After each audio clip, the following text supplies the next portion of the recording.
ହେଇଗଲା ହେଡ଼ଫୋନ୍ ଯେଉଁ ଫଟୋ ପଡ଼ିଛି।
ଗ୍ରୁପ୍ ଛାଡ଼ିଦେ।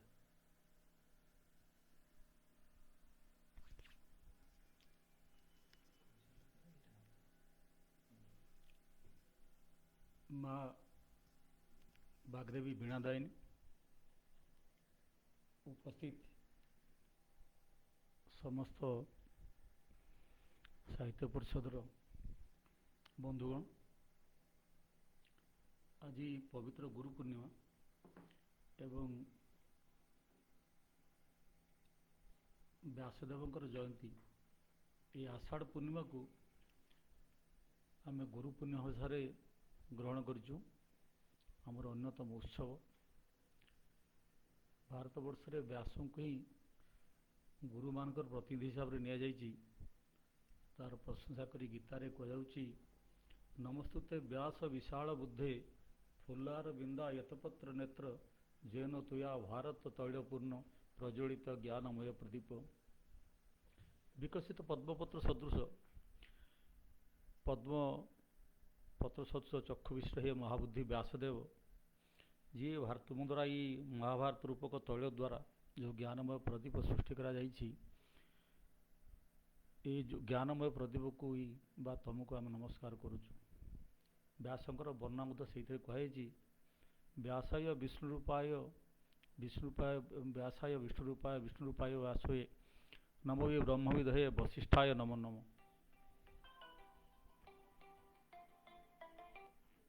ହ୍ୟାଲୋ, ହଁ କହୁଛି ତ, ଆପଣ ଦେଖୁନାହାନ୍ତି କି?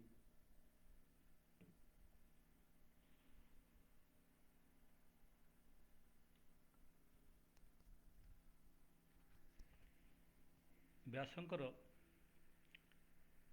ଏଇଭଳି ଯେଉଁ ବର୍ଣ୍ଣନା କରାଯାଇଛି, ତାର ସର୍ବୋତ୍ତମ କାରଣ ହେଉଛି ଭାରତୀୟ ସଂସ୍କୃତିର ପ୍ରାୟ ଯାହା କିଛି ଅଛି ସବୁତକର ଶ୍ରେୟ ବ୍ୟାସଦେବଙ୍କ ପାଖକୁ ହିଁ ଯାଏ। ବ୍ୟାସଦେବଙ୍କର ସମସ୍ତ ଲେଖା ଭାରତ ସହିତ ସମ୍ପୃକ୍ତ ଅଛି ଏବଂ ସେଇଥିପାଇଁ ମହାଭାରତ କଥା କହିଲା ବେଳେ କୁହାଯାଏ ଯେ ଯାହା ନାହିଁ ଭାରତେ ତାହା ନାହିଁ ଭାରତେ, ବା ତାଙ୍କର ସେଇ ଭାରତ ଭିତରେ, ପୁରାଣ ଭିତରେ, ବ୍ରହ୍ମସୂତ୍ର ଭିତରେ ସମ୍ପୂର୍ଣ୍ଣ ଭାରତକୁ ବ୍ୟାସଦେବ ଦେଇକରି ଯାଇଛନ୍ତି। ସେଥିପାଇଁ ଗୁରୁ ପରମ୍ପରାର ଆଚାର୍ଯ୍ୟ ହିସାବରେ ବ୍ୟାସଦେବ ହିଁ ସର୍ବୋତ୍ତମ ଯୋଗ୍ୟ ବ୍ୟକ୍ତି। ସେଇଥିପାଇଁ ବ୍ୟାସଙ୍କର ଏ ଜନ୍ମଦିନକୁ ଆମେ ଗୁରୁ ପୂର୍ଣ୍ଣିମା ହିସାବରେ ପାଳନ କରୁଛୁ ଏବଂ ଆଜି ସମସ୍ତ ସମ୍ପ୍ରଦାୟ ତାଙ୍କର ଗୁରୁଙ୍କର ପୂଜା କରିବା ପାଇଁ ହିଁ ଆଜି ଦିନରେ ଯାଇଥାନ୍ତି।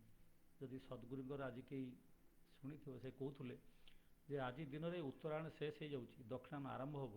ଏହି ଦିନରେ ଯେଉଁ ନକ୍ଷତ୍ରର ଗତିବିଧି ଥାଏ, ଯେଉଁ ଗ୍ରହମଣ୍ଡଳ ଗତିବିଧି ଥାଏ, ତାହା ହିଁ ଜ୍ଞାନର ଉଦ୍ଘୋଷ କରିବା ପାଇଁ, ଜ୍ଞାନ ପ୍ରଦାନ କରିବା ପାଇଁ, ଜ୍ଞାନ ବିତରଣ କରିବା ପାଇଁ ଏକ ସର୍ବଶ୍ରେଷ୍ଠ ମୁହୂର୍ତ୍ତ ବୋଲି ପ୍ରାଚୀନ ଋଷି ବା ଆର୍ଯ୍ୟ ପରମ୍ପରାରେ ଆର୍ଷମାନେ ଗ୍ରହଣ କରିଥିଲେ। ତେଣୁ ସେଥିପାଇଁ ଋଷି ପରମ୍ପରା ଆଜି ଦିନକୁ କେତେ ଗୁରୁତ୍ୱ ଦିଆଯାଇଛି। ସଂଯୋଗବଶତଃ ଆଜି ହିଁ ହେଉଛି ବ୍ୟାସଙ୍କର ଜନ୍ମଦିନ ଏବଂ ସେହି ଋଷି ବ୍ୟାସଙ୍କର ଆଜି ବେଦକୁ ସିଏ ସଂକଳିତ କରିଥିଲେ, ସେଥିପାଇଁ ତାଙ୍କୁ ବେଦବ୍ୟାସ କୁହାଯାଏ। ଏବଂ ସବୁଠାରୁ ବଡ଼ କଥା ହେଉଛି ଭାରତବର୍ଷର ସମସ୍ତ ଲେଖନକୁ ପ୍ରକାରାନ୍ତରେ ବ୍ୟାସଙ୍କ ସହିତ ଯୋଡ଼ି ଦିଆଯାଇଛି। ଯେମିତି ବେଦାନ୍ତ ହେଉ, ବ୍ରହ୍ମସୂତ୍ର ହେଉ, ମୀମାଂସୂତ୍ର ହେଉ, ଗୀତା ହେଉ, ପୁରାଣ ହେଉ, ମହାଭାରତ ହେଉ, ଏ ସବୁ ଯଦି ହିସାବ କରାଯିବ ଭାରତବର୍ଷର ଏ ଯେତେ ଲେଖା ଅଛି, ଭାରତୀୟ ସାହିତ୍ୟ ଯାହା ଅଛି, ଏହାର ସଂଖ୍ୟାଧିକ ହେଉଛି ବ୍ୟାସ କିମ୍ବା ତାଙ୍କ ଶିଷ୍ୟଙ୍କର।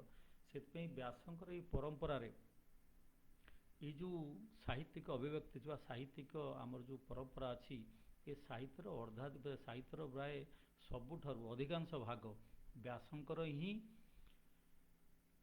ଅବଦାନ। ସେଥିପାଇଁ ଆମେ ବ୍ୟାସଙ୍କୁ ଏଇଭଳି ଭାବରେ ଶ୍ରଦ୍ଧାରେ କହିଛୁ ଯେ ବ୍ୟାସାୟ ବ୍ୟାସରୂପାୟ ବିଷ୍ଣବେ ନମ ବି ବ୍ରହ୍ମ ବିଧୟେ ବାସିଷ୍ଠାୟ ନମୋ ନମ। ଏ ବଶିଷ୍ଠ ବଂଶ ଲୋକ ଥିଲେ। ଯେଉଁ ବେଳେବେଳେ କୁହାଯାଏ ଯେ ବ୍ୟାସ ଜଣେ ତ 28 ଜଣ ଥିଲେ ବ୍ୟାସ, ତାଙ୍କ ଭିତରେ ବି ଶକ୍ତି ଥିଲେ ତାଙ୍କର ପିତାମହ, ତାଙ୍କ ବାପା ବଶିଷ୍ଠ, ତାଙ୍କ ନିଜ ବାପା ପରାଶର, ବାଲ୍ମୀକି, ଏମିତି ବହୁତ ଲୋକଙ୍କର ବ୍ୟାସ ଭିତରେ ଅଛି। କିନ୍ତୁ ଆମେ ସାଧାରଣତଃ ବେଦବ୍ୟାସଙ୍କର ଜନ୍ମଦିନକୁ ହିଁ ଗୁରୁ ପୂର୍ଣ୍ଣିମା ହିସାବରେ ନେଇଛୁ। ତାର କାରଣ ହେଉଛି ଗୁରୁ ପରମ୍ପରାର ଯେଉଁ ସୂତ୍ର ସେ ଦେଇଛନ୍ତି ବା ଗୁରୁପର କଥା କହିଛନ୍ତି, ବା ତାଙ୍କ ସାହିତ୍ୟରେ ଏମିତି କିଛି ଜିନିଷ ନାହିଁ ଯାହା ଭାରତବର୍ଷର ସଂସ୍କୃତି ସହିତ, ଭାରତବର୍ଷର ବିଭିନ୍ନ ସାହିତ୍ୟିକ ପରମ୍ପରା ସହିତ ଯାହା ଯୁକ୍ତ ନୁହେଁ, ଏମିତି କୌଣସି ଏକ ବିଷୟବସ୍ତୁ ନାହିଁ। ସେଥିପାଇଁ ମହାଭାରତରେ ସବୁତକ ସେ ଦେଇଯାଇଛନ୍ତି ଏବଂ ଶେଷରେ ଯାହା ଥିଲା ଗୀତାରେ ଏବଂ ଭାଗବତରେ ଦେଇକରି ଗଲେ। କୁହାଯାଏ ଯେ ବ୍ୟାସଙ୍କର ମନ ଯେତେବେଳେ ଭାରି ଖରାପ ଲାଗିଲା, ସେ ସବୁକିଛି ଲେଖି ସାରିଲା ପରେ ଗୋଟାଏ ତଥାପି ତାଙ୍କ ମନରେ ଶାନ୍ତି ଆସିଲା ନାହିଁ। ସେ ଶେଷରେ ଭାଗବତକୁ ଲେଖିକରି ଗଲେ। ସେ ଭାଗବତ ପୁରାଣକୁ ଶେଷ ପୁରାଣ ବୋଲି କୁହାଯାଏ। ଏକଥା ଏମିତି ଲୋକ କଥାରେ ଅଛି।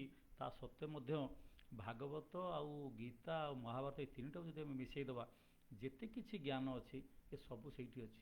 ଏବଂ ନିଜେ ମଧ୍ୟ ଗୁରୁ ପରମ୍ପରା ସେ କେବଳ ବାହା କରିନଥିଲେ, ଗୁରୁଙ୍କୁ ଯେଉଁ ସମ୍ମାନ ଦେବାରେ ମଧ୍ୟ ସେ କୌଣସି ପ୍ରକାର କାର୍ପଣ୍ୟ କରିନାହାନ୍ତି। ଯଦି ଆମେ ଭାଗବତ ଦେଖିବା, କେଡ଼େ ସେ ସୁନ୍ଦର ଭାବରେ କହିଛନ୍ତି, ନୃଦେହ ମାଦ୍ୟମ ସୁଲଭମ ସୁଦୁର୍ଲଭମ ପ୍ରଭମ ସୁକଳ୍ପମ ଗୁରୁକର୍ଣ୍ଣଧାରମ ମୟାନୁତୁଙ୍ଗନ ନଭସ୍ୱତେରିତମ ପୁମାନ ଭାଗମୀ ନ ତରେତି ସ ଆତ୍ମହା। ଆମ ସୁନ୍ଦର ଭାବରେ ଏକ ଅନୁବାଦ କରିଛନ୍ତି ଆମର ଓଡ଼ିଆରେ ଅତିବଡ଼ି ମହାତ୍ମା। କହିଲେ ସର୍ବ ଶରୀର ମଧ୍ୟ ସାର ଦୁର୍ଲଭ ନର କଳେବର ସୁଲଭ ନାବ ରୂପେ ଘଟେ ବନ୍ଧନ ଭବ ସିନ୍ଧୁ ତଟେ। ଏ ସଂସାର ରୂପକ ସିନ୍ଧୁ ତଟରେ ଏ ଶରୀର ନାଁ ଗୋଟେ ନାଁ ଲାଗିଛି ଏବଂ ଏ ନାବେ ଗୁରୁ କର୍ଣ୍ଣଧାର, ଯେଉଁ କଥା ସଂସ୍କୃତରେ କୁହାଗଲା ଏଠି ବି କୁହାହେଉଛି ଏ ନାବେ ଗୁରୁ କର୍ଣ୍ଣଧାର ମୁହିଁ ଅନୁକୂଳ ସମୀର ଏମନ୍ତ ନାବ ଥାଉଁ କୂଳେ ଯେବା ନତରେ ଭବ ଜଳେ ସେ ନର ହୀନ ମୂଢ଼ମତି ତାହାକୁ ବୋଲି ଆତ୍ମଘାତୀ। କେଡ଼େ ସୁନ୍ଦର ଭାବରେ ଅନୁବାଦ ହେଇଛି ଯେ ଏଭଳି ଏକ କର୍ଣ୍ଣଧାର ବା ଏଭଳି ଏକ ଗୁରୁ ଥାଉଁ ଥାଉଁ, ଏଭଳି ଏକ ସୁନ୍ଦର ଭବଜଳରେ ଅନୁକୂଳ ସମୀର ଉପରେ ଗୁରୁଙ୍କ କୃପାରୁ ଗୋବିନ୍ଦ ଥାଉଁ ଥାଉଁ ଯିଏ ମଣିଷ ଏ ଭବସିନ୍ଧୁକୁ ତରିପାରେ ନାହିଁ, ତା ଭଳି ଆଉ ଆତ୍ମଘାତୀ, ଯେ ଆତ୍ମାକୁ ହତ୍ୟା କରୁଥିବା ଭଳି ଲୋକ ଆଉ କିଏ ଅଛି। ଏଇଥିପାଇଁ ମୁଁ ତାକୁ ବଡ଼ ସୁନ୍ଦର ଭାବରେ ସେ କହିଛନ୍ତି। ଗୁରୁଙ୍କୁ ଆମେ କହୁଛୁ ଗୁରୁ ବ୍ରହ୍ମା ଗୁରୁ ବିଷ୍ଣୁ ଗୁରୁଦେବ ମହେଶ୍ୱର ଗୁରୁ ସାକ୍ଷାତ ପରମ ବ୍ରହ୍ମ ତସ୍ମୈ ଶ୍ରୀ ଗୁରୁବେ ନମଃ।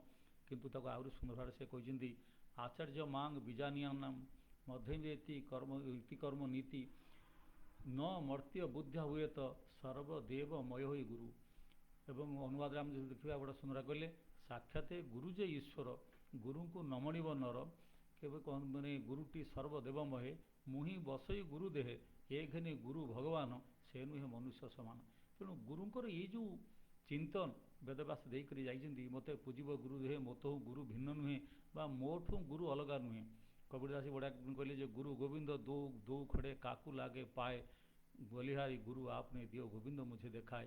ତ ଗୁରୁ ଆଉ ଗୋବିନ୍ଦ ଦୁଇ ଜଣ ଯଦି ଆସନ୍ତି, ମୁଁ ଗୁରୁଙ୍କୁ ନମସ୍କାର କରିବି ଗୋବିନ୍ଦଙ୍କୁ ନମସ୍କାର କରିବି। କବୀରଦାସ କହୁଛନ୍ତି ମୁଁ ଗୁରୁଙ୍କୁ ପ୍ରଥମେ ନମସ୍କାର କରିବି, କାରଣ ଏ ଗୁରୁ ହିଁ ମୋତେ ଗୋବିନ୍ଦଙ୍କୁ ଦେଖିବାର ରାସ୍ତା ହିଁ କହିଦେଇଗଲେ, ସେଥିପାଇଁ ମୁଁ ଗୁରୁଙ୍କୁ ନମସ୍କାର କରୁଛି। ଓଡ଼ିଆ ଯିଏ ପଢ଼ିଥିବେ ଗୋଟେ ସୁନ୍ଦର ଗପଟି ଅଛି, ଏ ପ୍ରସଙ୍ଗରେ କହିବାକୁ ମୁଁ ଉଚିତ ମନେ କରୁଛି। ଗୋଟେ ପଣ୍ଡିତ ରାଜାଙ୍କ ଦରବାରରେ ବସି ଭାଗବତ ପଢ଼ଉଥିଲେ। ତ ଭାଗବତ ପଢ଼ି ସାରିଲା ଯେତେବେଳେ ସେ ଅଧ୍ୟାୟ ସରିଯାଏ, ଯେତେବେଳେ କହନ୍ତି ଯେ ବିନା ହରିରେ କିଛି ମିଳିବ ନାହିଁ, ଏ ମଣିଷ ଦେହର ଏକମାତ୍ର ଲାଭ ହେଉଛି କୃଷ୍ଣ କଥା, ତେଣୁ କୃଷ୍ଣଙ୍କୁ ହିଁ ଭଜନ କର, ତାହେଲେ ହେବ ସଂସାରରୁ ତରିଯିବ। ତେଣୁ କୃଷ୍ଣ ନାମରେ ପାପ କ୍ଷୟ ଯେତେ କରି ନପାରେ ପାପୀ ପାପ ସେତେ। ଏ ଯେମିତି କହନ୍ତି ଏ ଶୁଆ ଥାଇ କହି ଏ ପଣ୍ଡିତ ମିଛ କହୁଛି, ଏ ପଣ୍ଡିତ ମିଛ କହୁଛି। ହରି ନାମରେ ବନ୍ଧନ ହୁଏ ଯେତେ, କରି ନପାରେ ପାପୀ ସେ ତମୁ କେତେ। ଏ ପଣ୍ଡିତ ଦେଖିଛି ଗୋଟେ ଶୁଆଟା ଏଭଳି କହୁଛି, ଏ ତ ପାଠୁଆ ପିଲା ଏଭଳି କହୁଛି କ'ଣ ପାଇଁ ଯେ କୃଷ୍ଣ ନାମରେ ପାପ ହୁଏ ଯେତେ, ବନ୍ଧନ ହୁଏ ଯେତେ, ପାପୀ କରି ନପାରେ ପାପ ସେତେ। ଇଏ ତ ଅଦ୍ଭୁତ କଥା କହୁଛି। ବଡ଼ ମାନେ ଦୁଃଖ ପଡ଼ିଲା ପଣ୍ଡିତ ଯେତେବେଳେ ସେ ଅଧ୍ୟାୟ ଶେଷ କଲେ ଶୁଆ ଏଭଳି କହିଲା। ତେଣୁ ସେ ବାଧ୍ୟ ଦେଇକି ଯାଇକି ତାଙ୍କ ଗୁରୁଙ୍କ ପାଖରେ ପହଞ୍ଚିଲେ। କହିଲେ ଗୁରୁଦେବ, ମୁଁ ଯେତେବେଳେ ଯାଉଛି ଏ ଶୁଆକୁ ଏଭଳି କହୁଛି, ଯେତେବେଳେ ଭାଗବତ ପାରାୟଣ କରୁଛି, ଏ ଶୁଆଟା ପାଖରେ ଅଛି, ରଜାଙ୍କର ଶୁଆ, ମୁଁ ତେଣୁ କିଛି କହିପାରୁନି। କିନ୍ତୁ ଏ ଶୁଆ ପ୍ରତି ଅଧ୍ୟାୟ ଶେଷରେ କହୁଛି ଏ ପଣ୍ଡିତ ମିଛ କହୁଛି, ପଣ୍ଡିତ ଯାହା କହୁଛି ସବୁ ମିଛ। ଯେ କୃଷ୍ଣ ନାମରେ ପାପ ହୁଏ ଯେତେ, ବନ୍ଧନ ହୁଏ ଯେତେ, ପାପୀ କରି ନପାରେ ପାପ ସେତେ। ତ କୃଷ୍ଣ ନାମରେ ପାପ ହେଉଛି, କୃଷ୍ଣ ନାମରେ କଷ୍ଟ ହେଉଛି, ଏଭଳି କଥା ଯେ ଶୁଆ କହୁଛି, ବାକି ଲୋକ ତାକୁ ଦେଖୁଛନ୍ତି, ତ ମୋ କଥାର କୌଣସି ଗୁରୁତ୍ୱ ରହୁନି। ତ ଗୁରୁ ଆସିଲେ, ଗୁରୁ ଆସି ଶୁଆକୁ ଦେଖିଲେ, ପାରାୟଣ ହେବା ପୂର୍ବରୁ କହିଲେ, ଆରେ ଶୁଆ, ତୁ ଏଭଳି କ'ଣ ପାଇଁ କହୁଛୁ? ପଶୁପକ୍ଷୀର ଭାଷା ବୁଝୁଥିଲେ ଗୁରୁଦେବ। ସେ କହିଲେ, ଗୁରୁଦେବ, ଯେତେବେଳେ ମୁଁ ଏ ନୈମିଷାରଣ୍ୟରେ ଥିଲି, ସେଠି ବହୁତ ଲୋକ ଶାସ୍ତ୍ର ପଢ଼ଉଥିଲେ, ଋଷିମାନେ ପଢ଼ଉଥିଲେ, ମୁଁ ସେତେବେଳେ କଥା ଶୁଣି ଶୁଣି ହରିକଥା ଶିଖିଥିଲି, ମୁଁ ବି ହରିକଥା କହୁଥିଲି। ଏବଂ କେତେ କିଛି ଲୋକ ଦେଖିଲେ, ଇଏ ଶୁଆଟା ମୋର ବ୍ରହ୍ମ କଥା କହୁଛି, ଶୁଆଟା ବଡ଼ ସୁନ୍ଦର ପୁରାଣ କଥା କହୁଛି। ତେଣୁ ମୋତେ ଧରିକି ପିଞ୍ଜରାରେ ପୁରେଇଦେଲି ଏବଂ ମୁଁ ସେ ଆଶ୍ରମରେ ରହିଲି। କିଛି ଦିନ ପରେ ଆଶ୍ରମ ଯାଇଥିଲେ ବଡ଼ ସେଠ, ସେ ସେଠୁ ଧରିକି ପଳେଇ ଆସିଲେ। ମୁଁ ତତେ ଭାବିଲି କାଳେ ମୁଁ କହିଲେ ମୋତେ ଛାଡ଼ି ଛୁଡ଼ା ଦେବେ, ମୁଁ ସେଠି ବି ସେ ସେଠ ଘରେ ବସି କହିଲି। କିନ୍ତୁ ଏତିକି ହେଲା ଯେ ସେ ଲୁହା ପିଞ୍ଜରାରେ ଥିଲି, ସେ ଗୋଟେ ରୂପା ପିଞ୍ଜରା କରି ରଖିଦେଲେ। ଯେଉଁ ଲୋକ ଆସିଲେ ମୋତେ ପ୍ରଦର୍ଶନର ବସ୍ତୁ ଭଳି ସବୁ ଦେଖିଲେ ଏବଂ କେହି ଜଣେ ମଧ୍ୟ ମୁକ୍ତି ଦେଲେ ନାହିଁ। ଏବଂ ଶେଷରେ ରଜା ଦିନେ ସେଠୁ ଡକେଇ ପଠାଇଲେ। ରଜାଙ୍କୁ କ'ଣ ଉପହାର ଦେବି ବୋଲି ଭାବିକି ସେଠ ମୋତେ ରଜାଙ୍କୁ ଉପହାର ଦେଇଦେଲେ। ରଜା ଦେଖିଲେ ଏଡ଼େ ସୁନ୍ଦର ଶୁଆ, ଏଡ଼େ ଭାଗବତ କଥା କହୁଛି, କୃଷ୍ଣଙ୍କ କଥା କହୁଛି, ତେଣୁ ସେ ଗୋଟେ ସୁନା ପିଞ୍ଜରା କରି ରଖିଦେଲେ। ମୁଁ ପୁଣି ଥରେ ପ୍ରଦର୍ଶନ ବସ୍ତୁ ହେଇଗଲି, ପୁଣି ଥରେ ବନ୍ଧନରେ ପଡ଼ିଲି। ମୁଁ ସେଥିପାଇଁ କହୁଛି ଯେ ହରି ନାମରେ ପାପ ହୁଏ ଯେତେ, ବନ୍ଧନ ହୁଏ ଯେତେ, ପାପୀ କରି ନପାରେ ପାପ ସେତେ। କହିଲେ ଆରେ ଆଚ୍ଛା, ଏଇ ଗୋଟେ କଥା କହି ଗୁରୁ ତା କାନରେ ଗୋଟେ ମନ୍ତ୍ର ଦେଇଗଲେ। କହିଲେ ଠିକ୍ ଅଛି, ତୁ ଯା, ମୋ କଥା ମନେ ରଖିଥିବୁ। କହି ଗୁରୁ ଚାଲିଗଲେ। ପରଦିନ ସକାଳେ ଯେତେବେଳେ ବହୁତ ଲୋକ ଆସିକି ପହଞ୍ଚେ, ଦେଖିଲେ ଶୁଆ ଉପରୁ ଗୋଡ଼ କରିକି ପଡ଼ିଛି। ସମସ୍ତେ ଭାବିଲେ ଶୁଆ ମରିଗଲା, ଦେଖ ଦେଖ କହି ସମସ୍ତେ ଘୁରି ପଡ଼ିଗଲା। ରଜା ବି ଦେଖିଲେ ଯେ ଶୁଆ ଉପରୁ ଗୋଡ଼ କରି ପଡ଼ିଛି। ତେଣୁ ପିଞ୍ଜରା ଖୋଲିଦେଲେ, ବାହାରକୁ ଆଣିଲେ। ଯେମିତି ବାହାରେ ଆଣିଛନ୍ତି, ଶୁଆ ଫୁଟୁ କିଣି ଉଡ଼ିଲା, ଉଡ଼ିକି ଚାଲିଗଲା। ବସିଲା ସେଇ ଚାଳ ଉପରେ ବସିଲା, କହିଲା ଯେ ବନ୍ଧନ ତ ଭବ ବନ୍ଧନ ଅଛି ଯେତେ, ଗୁରୁ କୃପାରେ ମୁକ୍ତି ମିଳେ ତେତେ। ତେଣୁ ଏ ଯେତେ ପ୍ରକାର ବନ୍ଧନ ଅଛି, କେବଳ ଗୁରୁ କୃପା ହେଲେ ହିଁ ଏ ବନ୍ଧନରୁ ମୁକ୍ତି ମିଳିପାରେ। ତେଣୁ ମୋର ଗୁରୁ ନଥିଲା, ମୁଁ ସେଇଥିପାଇଁ ବନ୍ଧନରେ ପଡ଼ିଥିଲି। ମୋ ପାଖରେ ଜ୍ଞାନ ଥିଲା, ସବୁକିଛି ଥିଲା, କିନ୍ତୁ ମୋ ପାଖରେ ଗୁରୁ ନଥିଲା, ମୁଁ ସେଥିପାଇଁ ଏ ବନ୍ଧନରେ ପଡ଼ିଥିଲି। ଏତିକି କଥା କହି ଶୁଆ ଉଡ଼ିଗଲା। ତେଣୁ ଏ ଗୁରୁଙ୍କର ଯେଉଁ କଥା ସମସ୍ତେ ଆମେ ଦେଖିଛନ୍ତି, ଗୁରୁଙ୍କ କଥା ବ୍ୟାସଦେବଙ୍କ ଜୀବନରେ ସେ ଗୁରୁଙ୍କୁ ଏତେ ଭଲ ପାଆନ୍ତି, ସେଥିପାଇଁ ଏ ଗୁରୁଙ୍କର ସେ ଏତେ ପ୍ରଶଂସା କରିଛନ୍ତି। ଏବଂ ଆଜି ଯେଉଁ ଗୁରୁ ପୂଜା ପରମ୍ପରା ଚାଲିଛି, ଆମେ ବ୍ୟାସଙ୍କର ଜନ୍ମଦିନକୁ ହିଁ ଗୁରୁ ପୂର୍ଣ୍ଣିମାରେ ପାଳନ କରୁଛୁ। ସେଇଥିରେ ନୃସିଂହ ପୁରାଣରେ ସେ ବଡ଼ ସୁନ୍ଦର ଭାବରେ ବ୍ୟାସଦେବ କହିଛନ୍ତି। ବ୍ୟାସଦେବ ହେଲେ ନୈମିଷାରଣ୍ୟର ସମସ୍ତ ଋଷିମାନଙ୍କର ସଭାପତି। ପରବର୍ତ୍ତୀ କାଳରେ ଯେତେବେଳେ ସେ କଥାବାର୍ତ୍ତା ଚାଲୁଥିଲା, ସେ ତାଙ୍କ ନିଜ ଜାଗାରେ ରୋମହର୍ଷଣଙ୍କୁ ବସେଇଥିଲେ, ସଭାପତି କରି ବସେଇ ଦେଇଥିଲେ। କିନ୍ତୁ ପ୍ରକୃତରେ ବ୍ୟାସ ଥିଲେ ସବୁତକ ଋଷିଙ୍କର ସଭାପତି, 60,000 ଋଷିଙ୍କର ସଭାପତି, ବାଲଖିଲାମାନଙ୍କର ସଭାପତି। ସବୁଦିନ ଯେତେବେଳେ ଶାସ୍ତ୍ରାର୍ଥ ଚର୍ଚ୍ଚା ହୁଏ, ବ୍ୟାସ ବସନ୍ତି ବ୍ୟାସପୀଠ, ତାଙ୍କ ନାମ ସହିତ ବ୍ୟାସପୀଠ ନାଁ ପଡ଼ିଛି। ତେଣୁ ବ୍ୟାସାସନରେ ବସିକି ବ୍ୟାସ ଏମାନଙ୍କର ସଭାପତିତ୍ୱ କରୁଥିଲେ। ତେଣୁ ସେ ସମସ୍ତ ଋଷିମାନଙ୍କର ସଭାପତି। ଏଇଭଳି ଦିନ ଯେତେବେଳେ ସେ ସଭା ସାରିକି ଫେରୁଛନ୍ତି, ଦେଖିଲେ ଗୋଟେ କୃପାଳୁ ଶିଳ, ଗୋଟେ ଓଡ଼ିଆ ନୃସିଂହ ପୁରାଣରେ ଅଛି। ଯାହା ବି ହେଲେ ମୋତେ ଏ କଥାଟି ଏଡ଼େ ଚମତ୍କାର, ଏତେ ସୁନ୍ଦର ଗୁରୁଙ୍କର ଉଦାହରଣ ଦେବା ପାଇଁ, ତାକୁ ଯିଏ ପଢ଼ିବ ସେଥିରେ ତାର ରୋମହର୍ଷଣ ନହେଲେ ହେବ ନାହିଁ। କାରଣ ସେ ରୋମହର୍ଷଣଙ୍କ କଥା ଶୁଣିକି ବ୍ୟାସଙ୍କର ରୋମହର୍ଷଣ, ତା ନାଁ ରୋମହର୍ଷଣ ପଡ଼ିଥିଲା। ଇଏ କଥା ମଧ୍ୟ ବଡ଼ ଲୋମହର୍ଷଣକାରୀ କଥା। ବ୍ୟାସଦେବ ଯାଉଛନ୍ତି, ଦେଖିଲେ କୃପାଳୁ ଶିଳ ବୋଲି ଗୋଟେ ଶିଳ ବା ଯିଏ ତାଡ଼ି ବେପାର କରେ, ସେ ଖଜୁରୀ ଗଛର ପାଖରେ ଛିଡ଼ା ହେଇଛି। ଡାକିଲା, ଖଜୁରୀ ଗଛ ତଳୁକୁ ଆ, ତଳୁକୁ ଆ। ଏବଂ ଖଜୁରୀ ଗଛଟା ନଇଁ ଆସିଲା। ସେ ତାଡ଼ି ଫିଟେଇଲା, ପୁଣି ଥରେ ତାଡ଼ି ହାଣ୍ଡି ବାନ୍ଧିଲା, ପୁଣି ଥରେ କହିଲା ତୁ ଯା, ଚାଲିଯା, ଏବଂ ସିଧାସଳଖ ଉପରକୁ ହିଁ ଚାଲିଗଲା। ତ ବ୍ୟାସଦେବ ଦେଖିଲେ ବଡ଼ ଆଶ୍ଚର୍ଯ୍ୟ କଥା ଯେ ଗଛଟା ତଳକୁ ଆସୁଛି, ପୁଣି ଚାଲିଯାଉଛି। ତ ଏଭଳି ଜଣେ ବିରାଟ କରିତକର୍ମା ଲୋକ, ୟାଙ୍କୁ ମୁଁ ଦେଖିପାରିଲି, କହି ବଡ଼ ନମସ୍କାର କଲେ, ତାଙ୍କ ପଛକୁ ଚାଲିଲେ। ଯାଇକି କୃପାଳୁ ଶିଳ ଘରେ ପହଞ୍ଚିଲା ଏବଂ ବ୍ୟାସଦେବ ଯାଇକି ପହଞ୍ଚିଲେ। କହିଲେ ମହାତ୍ମା, ମୋତେ ଟିକେ ମନ୍ତ୍ରଟା ଶିଖାନ୍ତ। କୃପାଳୁ ଶିଳକୁ ସିନା ବ୍ୟାସ ଚିହ୍ନି ନଥିଲେ, କିନ୍ତୁ ବ୍ୟାସଙ୍କୁ କୃପାଳୁ ଶିଳ ଚିହ୍ନିଥିଲା। ସେ ଜାଣିଥିଲା ଏ ନୈମିଷାରଣ୍ୟର 60,000 ଋଷିଙ୍କର ସଭାପତି। ସେ କହିଲେ, ମହାତ୍ମା, ଆଉ ଆପଣଙ୍କୁ କ'ଣ ଏଇଭଳି ମନ୍ତ୍ର ଶିଖେଇ ହେବ? ମୁଁ ଟିକେ ଆଜି ଶୁଦ୍ଧ ପୂତ ନାହିଁ, ଦେହରେ ତାଡ଼ିଭାର ଅଛି, ଆଉ ମୁଁ ଏଭଳି ଅବସ୍ଥାରେ ଆପଣଙ୍କୁ ମନ୍ତ୍ର ଦେଇପାରିବି ନାହିଁ। ଆପଣ ଗୋଟେ କାମ କରନ୍ତୁ, ପୂର୍ଣ୍ଣିମା ଦେଇକି ଆସନ୍ତୁ। ବ୍ୟାସଦେବ ପୁଣି ପୂର୍ଣ୍ଣିମା ଯାଇକି ପହଞ୍ଚିଲେ। ଯେଉଁଦିନ ଦେଇଥାଏ କୃପାଳୁଶୀଳ ସେଦିନ ଖସିକରି ପଳେଇଯାଏ, ଆଉ ସେ ମନ୍ତ୍ର ଦିଏ ନାହିଁ। ଏଭଳି 2-3 ପୂର୍ଣ୍ଣିମାରେ ଗଲା ପରେ ଦିନେ ଚତୁର୍ଥ ପୂର୍ଣ୍ଣିମାରେ ଯାଇଛନ୍ତି, କୃପାଳୁଶୀଳ ପୁଅ ଦକ୍ଷଶୀଳ ଘରେ ଥିଲା। ସେ ଦେଖିଲା, ହଇଓ ବାବାଜୀ, ତମର ଆମ ଘରେ କାମ କ'ଣ? ତୁମର ତ ତାଡ଼ି ପିଇବାର ନାହିଁ କି ଗୁଡ଼ ନେବାର ନାହିଁ, ତମେ ଆମ ଘରୁ କ'ଣ ପାଇଁ ଆସୁଛ? ନା ତମ ବାପାଙ୍କ ପାଖରେ ମୋତେ କାମ ଅଛି। କହିଲେ କ'ଣ କାମ? ନା ଏମିତି ତମ ବାପା ଗୋଟେ ମନ୍ତ୍ର ଶିଖି ଗଛକୁ କହିଲେ ଆ ବୋଲି ଗଛ ଆସୁଛି, ଯାହା କଲେ ଚାଲିଯାଉଛି। କହିଲା ଆରେ ଏଇଥିପାଇଁ କଥା ଆସୁଛ, ଆସୁନ ମୁଁ ତମକୁ ଶିଖେଇଦେବି, ଆସ, ଏଇଟା ତ ଆମ ଘର ପାଠ, ମୁଁ ଶିଖେଇଦେବି, ଆସ, ତମେ ଏ ବୁଢ଼ା ଲୋକ ଏଥିପାଇଁ ଆସୁଛ ଆମ ଘରକୁ? କହିଲା ପରେ ସିଏ ବ୍ୟାସଙ୍କୁ ଡାକିଲା ଚୁପଚାପ, ତାଙ୍କ କାନରେ ମନ୍ତ୍ରଟି ଦେଲା। ବ୍ୟାସଦେବ ଦକ୍ଷଶୀଳକୁ ନମସ୍କାର କଲେ। ସେ କହିଲେ ଆରେ ଏତେ ବଡ଼ ବୁଢ଼ାଟେ ମୋତେ ନମସ୍କାର କରିଯାଉଛି। ଦକ୍ଷର ସେ ସବୁ କିଛି ଜ୍ଞାନ ନଥିଲା ଗୁରୁ ପରମ୍ପରା ଉପରେ। ତ ଦକ୍ଷଶୀଳ ତାଙ୍କୁ ମନ୍ତ୍ର ଦେଇଦେଲା, ପଳେଇଗଲା। ରହିଗଲା ଘରେ। ବ୍ୟାସଦେବ ପଳେଇଗଲେ। ତ କୃପାଳୁଶୀଳ ଘରକୁ ଫେରିଲା। କହିଲା ଦକ୍ଷ କହିଲା, ବାପା ତମେ ଏ ବୁଢ଼ା ବାବାଜୀକି ବାରମ୍ବାର ଡାକୁଥିଲ, ଆମ ଘରକୁ ହଇରାଣ କରୁଥିଲ, ଏଇ ଛୋଟିଆ ପଦେ ମନ୍ତ୍ରଟା ଶିଖିବା ପାଇଁ ଏତେ ହଇରାଣ କରୁଥିଲ, ବୁଢ଼ା 5 ଥର ଆମ ଘରକୁ ଆସିଲାଣି। ସେ କହିଲା ଆରେ ତୁ ଜାଣିନୁ, ସେ ହେଉଛନ୍ତି ନୈମିଷାରଣ୍ୟର 60,000 ଋଷିଙ୍କର ସଭାପତି ବ୍ୟାସ। ଆଉ ତାଙ୍କୁ ଗୋଟେ କେଉଁ ମନ୍ତ୍ର ମୁଁ ଦେବି? ସବୁତକ ମନ୍ତ୍ର ତାଙ୍କର, ମୁଁ ତାଙ୍କରି ମନ୍ତ୍ର ବିପଦ ଏପଟ ସେପଟ ଯୋଡ଼ି ଯୋଡ଼ା କରି ଏ ମନ୍ତ୍ର ତିଆରି କରିଛି। ଦକ୍ଷ କହିଲା ଯାହା ବି ତାକୁ ଦେଇଦେବାର କଥା ଥିଲା, ଆଉ ମୁଁ ତାକୁ ଆଜି ଦେଇଦେଲି। ଆଉ ସେ ମୋତେ ନମସ୍କାର କରିକି ଚାଲିଗଲେ। କହିଲେ ହଁ, ଗୁରୁଙ୍କୁ ଯିଏ ନମସ୍କାର କରେ ନାହିଁ, ଗୁରୁଙ୍କୁ ଯିଏ ଶ୍ରଦ୍ଧା କରେ ନାହିଁ, ତା ମନ୍ତ୍ର ସିଦ୍ଧି ହୁଏ ନାହିଁ। ସେ କହିଲା ମୋତେ କିନ୍ତୁ ସେ ନମସ୍କାର କରିକି ବଡ଼ ସମ୍ମାନ ଜଣେଇ କରି ଗଲେ। କୃପାଳୁଶୀଳକୁ ବିଶ୍ୱାସ ହେଲାନି, ଏଡ଼େ ବଡ଼ ଋଷି ଏ ଛୋଟିଆ ପିଲାଟାକୁ ନମସ୍କାର କରିକି ଏଭଳି ଯାଇଥିବେ, ବିଶ୍ୱାସ ହେଲାନି। ତାପରେ ସକାଳୁ ବାପ ପୁଅ ତାଡ଼ି ଭାର ଧରିଲେ ଏବଂ ନୈମିଷାରଣ୍ୟ ରାସ୍ତାରେ ଚାଲିଲେ। ଯେଉଁ ପଟେ ଯାଆନ୍ତି ସେମାନେ ତାଡ଼ି ତୋଳିବା ପାଇଁ, ତାଡ଼ି ଆଣିବା ପାଇଁ ସେଇ ରାସ୍ତାରେ ଚାଲିଲେ। ବ୍ୟାସଦେବ ଦୂରରୁ ଦେଖି ପକେଇଲେ ବାପ ପୁଅ ଆସୁଛନ୍ତି।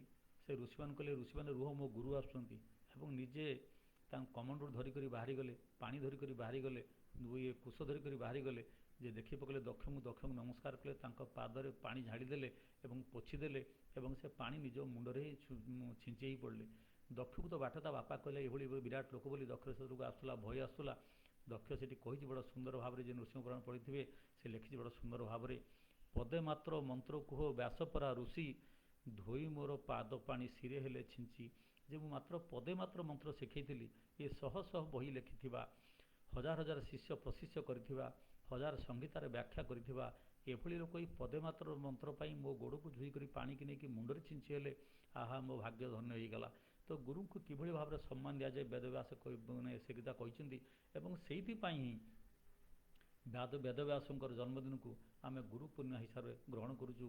ଏବଂ ଆଜି ଭାରତବର୍ଷର ସାଂସ୍କୃତିକ ପରମ୍ପରାର ଯେଉଁ ଆଜି ଚିନ୍ତନ ଅଛି, ଏ ସବୁ କିଛି ବ୍ୟାସଦେବଙ୍କର ସୃଷ୍ଟି। ଆମେ ଯଦି ମହାଭାରତ କଥା ଦେଖିବା, ଏହି ମହାଭାରତ ଭିତରେ ବା ବିଭିନ୍ନ ପୁରାଣରେ ଯେଉଁ କଥା ଅଛି, ଭାରତବର୍ଷର ସମସ୍ତ ଚିନ୍ତନ, ସେ ନୀତି ହେଉ, ସେ ଦଣ୍ଡନୀତି ହେଉ, ରାଜନୀତି ହେଉ, ନ୍ୟାୟ ହେଉ, ତର୍କ ହେଉ, ଔଷଧ ହେଉ, ଫୁଲ ବ୍ୟବସ୍ଥା ହେଉ, ଯାହା କିଛି ଯେକୌଣସି ଜିନିଷକୁ ପଚରାଯିବ ତାହା ହିଁ ବେଦବ୍ୟାସଙ୍କ ଲେଖା ଭିତରେ ଅଛି। ଯଦି ଏମିତି ନାହିଁ, ଏମିତି କିଛି ଜିନିଷ ନାହିଁ।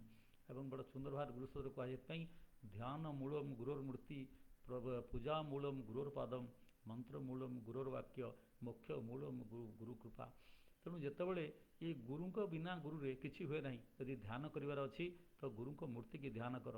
ଏକଲବ୍ୟ ଦ୍ରୋଣ ଫେରାଇ ଦେଲେ, ସେ ପଳେଇଗଲା, ଗୁରୁଙ୍କର ମୂର୍ତ୍ତି ତିଆରି କଲା ଏବଂ ଦୂରରୁ ଦେଖିକରି ପାଦ ଚଳେଇକି ଏକନିଷ୍ଠାରେ କରି ସେ ସାଧନା କରିଥିଲା। ଏକଲବ୍ୟ ଏତେ ବଡ଼ ଗୋଟେ ବୀର ହୋଇପାରିଲା ଏବଂ ସେଥିପାଇଁ କେବଳ ଧ୍ୟାନ ମୂଳମ୍ ଗୁରୋର ମୂର୍ତ୍ତି। ବିବେକାନନ୍ଦ ମଧ୍ୟ ଠିକ୍ ସେଇ ଭାବରେ କହିଛନ୍ତି ଯେ ମଧ୍ୟ ଆଚାର୍ଯ୍ୟ ଦେବରେ, ଯେ ଯଦି ମୋ ଆଚାର୍ଯ୍ୟଙ୍କୁ କୋଉ ଭଳିଆ ତୁଳନା କରିବାକୁ କୁହାଯିବ, ମୋତେ 1000 ମୁହଁରେ ମୁଁ କହିପାରିବି ନାହିଁ। ଏବଂ ଗୋଟିଏ ମାତ୍ର ବାକ୍ୟ, ଗୋଟିଏ ମାତ୍ର କଥା କହିବି ଯେ ଗୋଟେ ଅନୁଷ୍ଠାନର ସବୁଠାରୁ ମୂର୍ଖ ଶିକ୍ଷକଟିଏ ସେ ଅନୁଷ୍ଠାନର ସବୁଠାରୁ ଭଲ ଛାତ୍ରଠାରୁ 1000 ଗୁଣ ଲକ୍ଷ ଗୁଣରେ ମଧ୍ୟ ସେ ହେଉଛନ୍ତି ମହତ୍ତର। ଇଏ ହେଉଛି ଗୁରୁଙ୍କର ସ୍ୱାଭାବିକତା ବା ଗୁରୁଙ୍କର ସ୍ୱରୂପ ଏଇଭଳି। ତାଙ୍କୁ କହିହେବ ନାହିଁ, ମୁଁ ଗୋଟାଏ ଭାଗ ମୁଁ ତାଙ୍କର କହିପାରିବି ନାହିଁ। ତେଣୁ ସେଥିପାଇଁ ଯଦି ପୂଜା କରିବାର ଅଛି, ଗୁରୁଙ୍କର ପାଦକୁ ହିଁ ପୂଜା କର। ଯଦି ମନ୍ତ୍ର କରିବାର ଭାବିବାର ଅଛି କିଛି ମନ୍ତ୍ର କ'ଣ, ତାହେଲେ ଗୁରୁଙ୍କ ବାକ୍ୟ ହିଁ ହେଉଛି ମନ୍ତ୍ର। ବାଲ୍ମୀକି ନାରଦ ଗୋଟାଏ କହିଦେଇଗଲେ, ରାମ ବୋଲି ଗୋଟେ ଶବ୍ଦ ଖାଲି କହିଦେଇଗଲେ, ସେଇ ଶବ୍ଦରେ ହିଁ ତାଙ୍କର ସିଦ୍ଧି ହୋଇଗଲା। ସେଇ ଶବ୍ଦ ହିଁ ଗୋଟାଏ ଗୁରୁ ମନ୍ତ୍ର ହୋଇଗଲା। ଏବଂ ଏହି ମନ୍ତ୍ରର ଉଦାହରଣ ଦିଆଯିବ, ସବୁଠାରୁ ବଡ଼ ଲୋକ ଉଦାହରଣ ହେଉଛନ୍ତି କବୀର ଦାସ। କବୀର ଦାସ ଯେତେବେଳେ ସାଧୁ ହେବା ପାଇଁ ଗଲେ, ସେ ରାମାନୁଜାଚାର୍ଯ୍ୟଙ୍କୁ ହିଁ ଗୁରୁ ରୂପରେ ନେଇଥିଲେ ଏବଂ ସେ ଜାଣିଥିଲେ ଯେ ଯେତେବେଳେ ନିଅନ୍ତି ମାନେ ଗୁରୁ ମନ୍ତ୍ର ଦିଅନ୍ତି, ରାମ ମନ୍ତ୍ର ଦିଅନ୍ତି, କିନ୍ତୁ ଯାହାବେଳେ ଗୁରୁଙ୍କଠୁ ତ ମନ୍ତ୍ର ନେବାକୁ ପଡ଼ିବ। ତେଣୁ ସେ ରାମାନୁଜାଚାର୍ଯ୍ୟଙ୍କୁ ଗଲେ, କିନ୍ତୁ ରାମାନୁଜାଚାର୍ଯ୍ୟ ଜାଣିଲେ ଇଏ ହେଉଛି ମୁସଲମାନ ଲୋକ, ତେଣୁ ଦେଲେ ନାହିଁ। କିନ୍ତୁ କବୀର ଦାସ ବି ଛାଡ଼ିବା ଲୋକ ନୁହନ୍ତି। ସେ ଜାଣନ୍ତି ଯେ କାଶୀଘାଟରେ, କାଶୀରେ ରହୁଥିଲେ କିଏ, ରାମାନୁଜାଚାର୍ଯ୍ୟ, ଏବଂ ରାମାନୁଜାଚାର୍ଯ୍ୟଙ୍କ ପାଖକୁ ଯିବେ ନେବା ପାଇଁ ମନ୍ତ୍ର। ତେଣୁ ସେ ଜାଣିଶୁଣି କମ୍ବଳ ଘୋଡ଼େଇ ହେଇକି ସେ ରାସ୍ତାରେ ଶୋଇପଡ଼ିଲେ। ଅନ୍ଧାର ଅଛି ଅଛି ରାମାନୁଚାର୍ଯ୍ୟ ଗଲେ ଏବଂ ତାଙ୍କ ଉପରେ ଚଢ଼ିଗଲେ, ଗୋଡ଼ ପଡ଼ିଗଲା କବିରଦାସଙ୍କ ଉପରେ। ସେ ବଡ଼ ପାଠ କଲେ ରାମ ଏବଂ କବିରଦାସ କହିଲେ ଏଇ ହେଉଛି ମୋ ପାଇଁ ମନ୍ତ୍ର ଏବଂ ସେଦିନ ରାମ ନାମକୁ ମନ୍ତ୍ର କରି କବିରଦାସ ତାଙ୍କର ସିଦ୍ଧି ସାଧନା ଆରମ୍ଭ କଲେ। ସିଦ୍ଧି ହେଇଗଲା ଯେ କବିରଦାସଙ୍କୁ ପଚାର ତୁମ ଗୁରୁ କିଏ? ସେ କହିଲେ ରାମାନୁଚାର୍ଯ୍ୟ। ରାମାନୁଚାର୍ଯ୍ୟଙ୍କ ପାଖରେ କଥା ଆସିକି ପହଞ୍ଚିଲା। ସେ କହିଲେ ଏଭଳିଆ ଲୋକ ମୁଁ ଜାଣିନି, ଇଏ ପୁଣି ମୋର ଶିଷ୍ୟ। ଠିକ୍ ଦ୍ରୋଣ ଯେମିତି ଏକଲବ୍ୟକୁ କହିଥିଲେ ଯେ ମୁଁ ତାକୁ ବାହାର କଲି, ଇଏ ମୋର ପୁଣି ଶିଷ୍ୟ, କିନ୍ତୁ ମୁଁ ତାକୁ ତ ଶିଷ୍ୟ ତ ଦେଇନାହିଁ। କହିଲେ ପଚାରିଲେ, ଡାକିଲେ କବିରଦାସଙ୍କୁ ଯେ ତୁମ ଗୁରୁ କିଏ? ସେ ନା ଆପଣ ମୋ ଗୁରୁ। ନା କେମିତି? ନା ଆପଣ ମୋତେ ମନ୍ତ୍ର ଦେଇଛନ୍ତି, ମୁଁ ମଣିକର୍ଣ୍ଣିକା ଘାଟରେ ଶୋଇଥିଲି, ଆପଣ ଗୋଡ଼ ମୋ ଉପରେ ଉଡ଼ିଲା। କହିଲା ଆରେ ମିଛ କହୁଛୁ। କହିକି ଖଡ଼ ଉଠିଲେ, 2-3 ପାହାର ପକେଇଲେ ଏବଂ ପ୍ରତିଥର ପିଟୁଥାନ୍ତି ରାମ ବୋଲି କହୁଥାନ୍ତି। ସେ କହିଲେ ଗୁରୁଦେବ ଏବେ ବାସ ବସ୍ ଏବେ ତ ହେଇଗଲା, ଏବେ ତ 3 ଥର ମୋତେ ମନ୍ତ୍ର ଦେଲେଣି, ଆଉ ଥରେ ଏବେ ଶିଷ୍ୟ କୁହନ୍ତୁ। କବିରଦାସଙ୍କୁ ସେ କୁଣ୍ଢେଇ ପକେଇଲେ, କହିଲେ ପ୍ରକୃତ ତୁ ମୋର ଯୋଗ୍ୟ, ତୁ ହିଁ ମୋର ଶିଷ୍ୟ ହେବାର ଯୋଗ୍ୟ। ତେଣୁ ଗୁରୁଙ୍କର ସେଇ ପଦେ କଥାକୁ ଯିଏ ମନ୍ତ୍ର ଭଳି ଗ୍ରହଣ କରିପାରେ ସେ ହେଉଛି ଯୋଗ୍ୟ ଶିଷ୍ୟ। ସେଥିପାଇଁ ସୁନ୍ଦର ଭାବରେ କୁହାଯାଇଛି ମନ୍ତ୍ର ମୂଳଂ ଗୁରୋର ବାକ୍ୟ। ତେଣୁ ଗୁରୁଙ୍କର ବାକ୍ୟ ହେଉଛି ମନ୍ତ୍ର ଏବଂ ଗୁରୁ କୃପା ହିଁ ମୁଖ୍ୟ। ମୂଳ ହେଉଛି ଗୁରୁ କୃପା। ସେପର୍ଯ୍ୟନ୍ତ ନିର୍ବାଣ ମିଳିନାହିଁ, ସେପର୍ଯ୍ୟନ୍ତ ଶିକ୍ଷା ମିଳିନାହିଁ ଯେପର୍ଯ୍ୟନ୍ତ ଗୁରୁଙ୍କର କୃପା ପଡ଼ିନାହିଁ। ଯିଏ ଯେଉଁଠି ପଢ଼ିଛନ୍ତି ଗୁରୁ କୃପା ପଡ଼ିଛି, ସେ ସେଇଠି ମଣିଷ ହେଇଯାଇଛି। ତ ଏଇ ବେଦବ୍ୟାସଙ୍କର ବିଶେଷତା କ'ଣ? ଏମିତି ବହୁତ ଗୁରୁ ଆସିଛନ୍ତି। ବେଦବ୍ୟାସ ଯେଉଁ ଗୁରୁ କଥା କହିଛନ୍ତି କ'ଣ ସେତିକି କହିନାହାନ୍ତି? ଏ ଭାରତବର୍ଷର ସଂସ୍କୃତିକ ନୂତନ ରୂପ ଦେଖାଉଛନ୍ତି ବ୍ୟାସ। ବ୍ୟାସଙ୍କ ଭିତରେ ଦେଇକରି ଏ ଭାରତବର୍ଷକୁ ବୁଝି ହେବ। ବହୁତ ଅଛନ୍ତି। ସିଏ କେଉଁ ଲେଖକର ଯାଏ, ବ୍ୟାସ କ'ଣ ଲେଖିନାହାନ୍ତି? ଅଷ୍ଟାଦଶ ପୁରାଣ ଲେଖିଛନ୍ତି, ବେଦାନ୍ତ ସୂତ୍ର ଲେଖିଛନ୍ତି, ବେଦର ସଂକଳନ କରିଛନ୍ତି। ସବୁ ଜାଗାରେ ସେ ତାଙ୍କର ହାତ ଅଛି। କିନ୍ତୁ ତା ସତ୍ତ୍ୱେ ମଧ୍ୟ ସେ ଲେଖକ ନୁହେଁ। ଯେଉଁ ଲେଖକ ତା ମାଟିର କଥା କହେ ନାହିଁ, ତା ସଂସ୍କୃତ କଥା କହେ ନାହିଁ, ସେ ଲୋକ ଆଦୌ କୌଣସି ପ୍ରକାର ସେ ଲୋକକୁ ଲେଖକ ବୋଲି କୁହାଯାଇପାରିବ ନାହିଁ। ଗୀତାର ବେଦବ୍ୟାସଙ୍କର ସବୁଠୁ ବଡ଼ ଜିନିଷ ହେଉଛି ସେ ମାଟିର କଥା କହି ଯାଇଛନ୍ତି। ଯେତେକି ଶାସ୍ତ୍ର ଦେଖ, ବହୁତ ସମୟରେ ଆଜିକାଲି ଅଛନ୍ତି ପଣ୍ଡିତମାନେ ଯେଉଁମାନେ ଲେଖୁଛନ୍ତି ଏ ଦେଶରେ ରାଜନୈତିକ ସମସ୍ୟା ସେ ଆମେ ଦେଖୁଥିବା, ଏ ଦେଶ ପ୍ରତି ମଧ୍ୟ ବି ମାନେ ଦେଶକୁ ସମାଲୋଚନା କରିବା ପାଇଁ, ଏ ସଂସ୍କୃତିକୁ ସମାଲୋଚନା କରିବା ପାଇଁ ଲୋକ ତ ଯେମିତି ଠିକା ନେଇଛନ୍ତି। କିନ୍ତୁ ବେଦବ୍ୟାସ ତାଙ୍କ ପୁରାଣ ଭିତରେ ଏତେ ସୁନ୍ଦର ଭାବରେ ମାଟିର ସଂସ୍କୃତିର ପୂଜା କରିଛନ୍ତି, ସମସ୍ତ କଥା କହିଛନ୍ତି। ଏଭଳି ଦ୍ୱିତୀୟ କୌଣସି ଲେଖକର ଲେଖାରେ କୌଣସି ବୋଧେ ମିଳିବ ନାହିଁ। ସୁନ୍ଦର ଭାବରେ ଆମେ କହୁଛୁ ଏ ଯେଉଁ ଭାରତବର୍ଷର କେଉଁଠି ଅଛି, କେଉଁଠି ନକ୍ସା ଅଛି, କିଏ କହିଲା, କେଉଁଠି କହିଲା, ପୁରାଣ ଭିତରେ ଭାରତବର୍ଷର ମାନଚିତ୍ର ସୁନ୍ଦର ଭାବେ ଦେଇଛନ୍ତି। ସିଏ ଯଦି ଯେତେ ପୁରାଣ ଦେଖିବ ସବୁ ଜାଗାରେ ଭାରତବର୍ଷ ଦେଇଛନ୍ତି। ଭାରତବର୍ଷର ନାମ କାହିଁ ପଡ଼ିଲା, ବହୁତ ଲୋକ କୁହନ୍ତି ଭାରତବର୍ଷର ନାମ କାହିଁକି ହେଲା ଏକନାଥ, ସେ ପୁରା ସ୍ପଷ୍ଟ ଭାବରେ ଲେଖିଛନ୍ତି।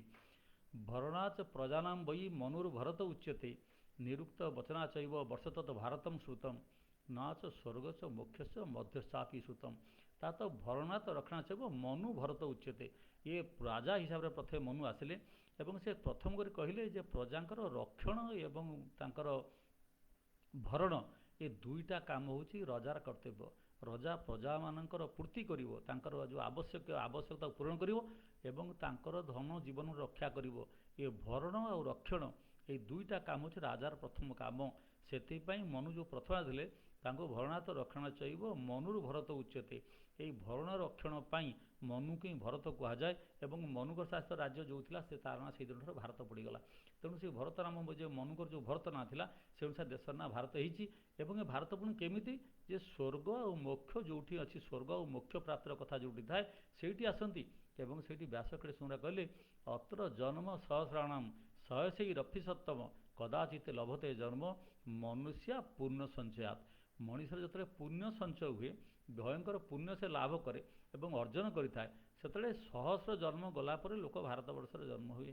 ଏହିଭଳି ଭାବରେ ମାନେ ଦେଶର ନାଁ କହିକି ସେ ଗଲେ ଏବଂ ଜମ୍ବୁଦ୍ୱୀପରେ କହିଲେ। ବିଷ୍ଣୁପୁରାଣ ଗୁଡ଼ା ସୁନ୍ଦର କହୁଛନ୍ତି ଅତ୍ରାପି ଭାରତ ଶ୍ରେଷ୍ଠ ଜମ୍ବୁଦ୍ୱୀପେ ମହାମୁନେ ଯତ ହି କର୍ମଇ ରେସା ହେତୁର୍ନସ୍ୟ ଭୋଗ ଭୂୟମ୍।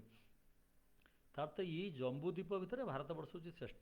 କାହିଁକି ନା ଏଠି କର୍ମ ହେଉଛି ଶ୍ରେଷ୍ଠ, ଏଠି କର୍ମର କଥା କୁହାଯାଇଛି। ଏ ଭୂମି ହେଉଛି କର୍ମର ଭୂମି। ଅନ୍ୟ ସବୁଆଡ଼େ, ଅନ୍ୟ ସବୁ ଜାଗାରେ ଭୋଗ ହେଉଛି ଏକମାତ୍ର କଥା। ଆମେ ଯଦି ଭାରତବର୍ଷ ଦେଖିବା, ଯେତେ ଧର୍ମ ଅଛି, ଆମେ ଯେତେ ସମ୍ପ୍ରଦାୟର କଥା କହୁଛନ୍ତି, ଏ ସବୁ ସମ୍ପ୍ରଦାୟ କର୍ମର କଥା କହେ, ଅହିଂସାର କଥା କହେ। ମାତୃବତ ପରଦାରେଷୁ, ସମସ୍ତ ସ୍ତ୍ରୀଙ୍କୁ ମା ଭଳି ଦେଖ। ଅନ୍ୟମାନଙ୍କୁ ଅନ୍ୟ ଜିନିଷକୁ ଲୋଷ୍ଟ୍ରବତ ଦେଖ। ଆମେ ଯଦି ଦେଖିବା ଅନ୍ୟକୁ ତୁଳନା କରିବା, ଅନ୍ୟ ସମ୍ପ୍ରଦାୟକୁ ଦେଖିବା, ସବୁ ଜାଗାରେ କୁହାଯାଇଛି କେବଳ ନିଜ ମାଆକୁ ଛାଡ଼ିଦେଲେ ଆଉ ସବୁଗୁଡ଼ା ହେଉଛନ୍ତି ଭୋଗ୍ୟ। ଅନ୍ୟର ସମ୍ପତ୍ତି ନିଜର ଭୋଗ୍ୟ ସମ୍ପତ୍ତି ନିଜେ ନିଜର କଥା ଭୋଗର କଥା କୁହାଯାଇଛି ବାରମ୍ବାର ଯିଏ ପଢ଼ିବ ଯାଇକି ଦେଖ ବହି ସେଥିରେ ଭୋଗର କଥା କୁହାଯାଇଛି। ଭାରତବର୍ଷର ସମସ୍ତ ଶାସ୍ତ୍ର ଯେଉଁଠି ବ୍ୟାସଦେବଙ୍କର ହାତ ଲାଗିଛି କେଉଁଠି ହେଲେ ମଧ୍ୟ କର୍ମ ଛଡ଼ା କିଛି କଥା କୁହାଯାଇ ନାହିଁ। ଭାରତବର୍ଷର ଦୁର୍ଭାଗ୍ୟ ଆମେ ସେ କର୍ମ ସଂସ୍କୃତିର କଥା ଛାଡ଼ିଦେଲେ। ଯେତେବେଳେ ଏ ଦେଶର କଥା ଛାଡ଼ିଦେଲେ ଏ ଦେଶ ପାଇଁ ମରିବାକୁ କଥା ଛାଡ଼ିଦେଲେ ସୁନ୍ଦର ଭାବରେ ବିଦ୍ୱାନ ସେ କହୁଛନ୍ତି ଯେଉଁ ଭାରତ ବର୍ଣ୍ଣନା ଉତ୍ତରମ୍ ଯତ୍ ସମୁଦ୍ରସ୍ୟ ହିମାଦ୍ରି ଚୈବ ଦକ୍ଷିଣମ୍ ବର୍ଷତଃ ଭାରତ ନାମ ଭାରତୀ ଯତ୍ର ସନ୍ତତି ନବ ଯୋଜନ ସହସ୍ରା ବିସ୍ତାରସ୍ୟ ମହାମୁନେ କର୍ମବୀର୍ୟ ସ୍ୱର୍ଗପି ଅପବର୍ଗ ચ ଗଚ୍ଛତାମ୍। ଯେ ଏ ଭାରତବର୍ଷର ଓସାର ଲମ୍ବା ହେଉଛି କେତେ 9 ଯୋଜନ ଓସାର ହେଉଛି ଏହାର 9 ସହସ୍ର ଯୋଜନ 9,000 ଯୋଜନ ଯଦି 6 ମାଇଲ ଲେଖାଯାଏ 54,000 ମାଇଲ ବ୍ୟାସ ଏ ଲମ୍ବା ପାଖାପାଖି ବ୍ରହ୍ମଦେଶ ଠାରୁ ଗାନ୍ଧାର ପର୍ଯ୍ୟନ୍ତ ଏ ଜାଗା ସେତେବେଳେ ସେ ମାପି କହିଦେଇ ଯାଇଛନ୍ତି ନକ୍ସା ଦେଇକି ଯାଇଛନ୍ତି।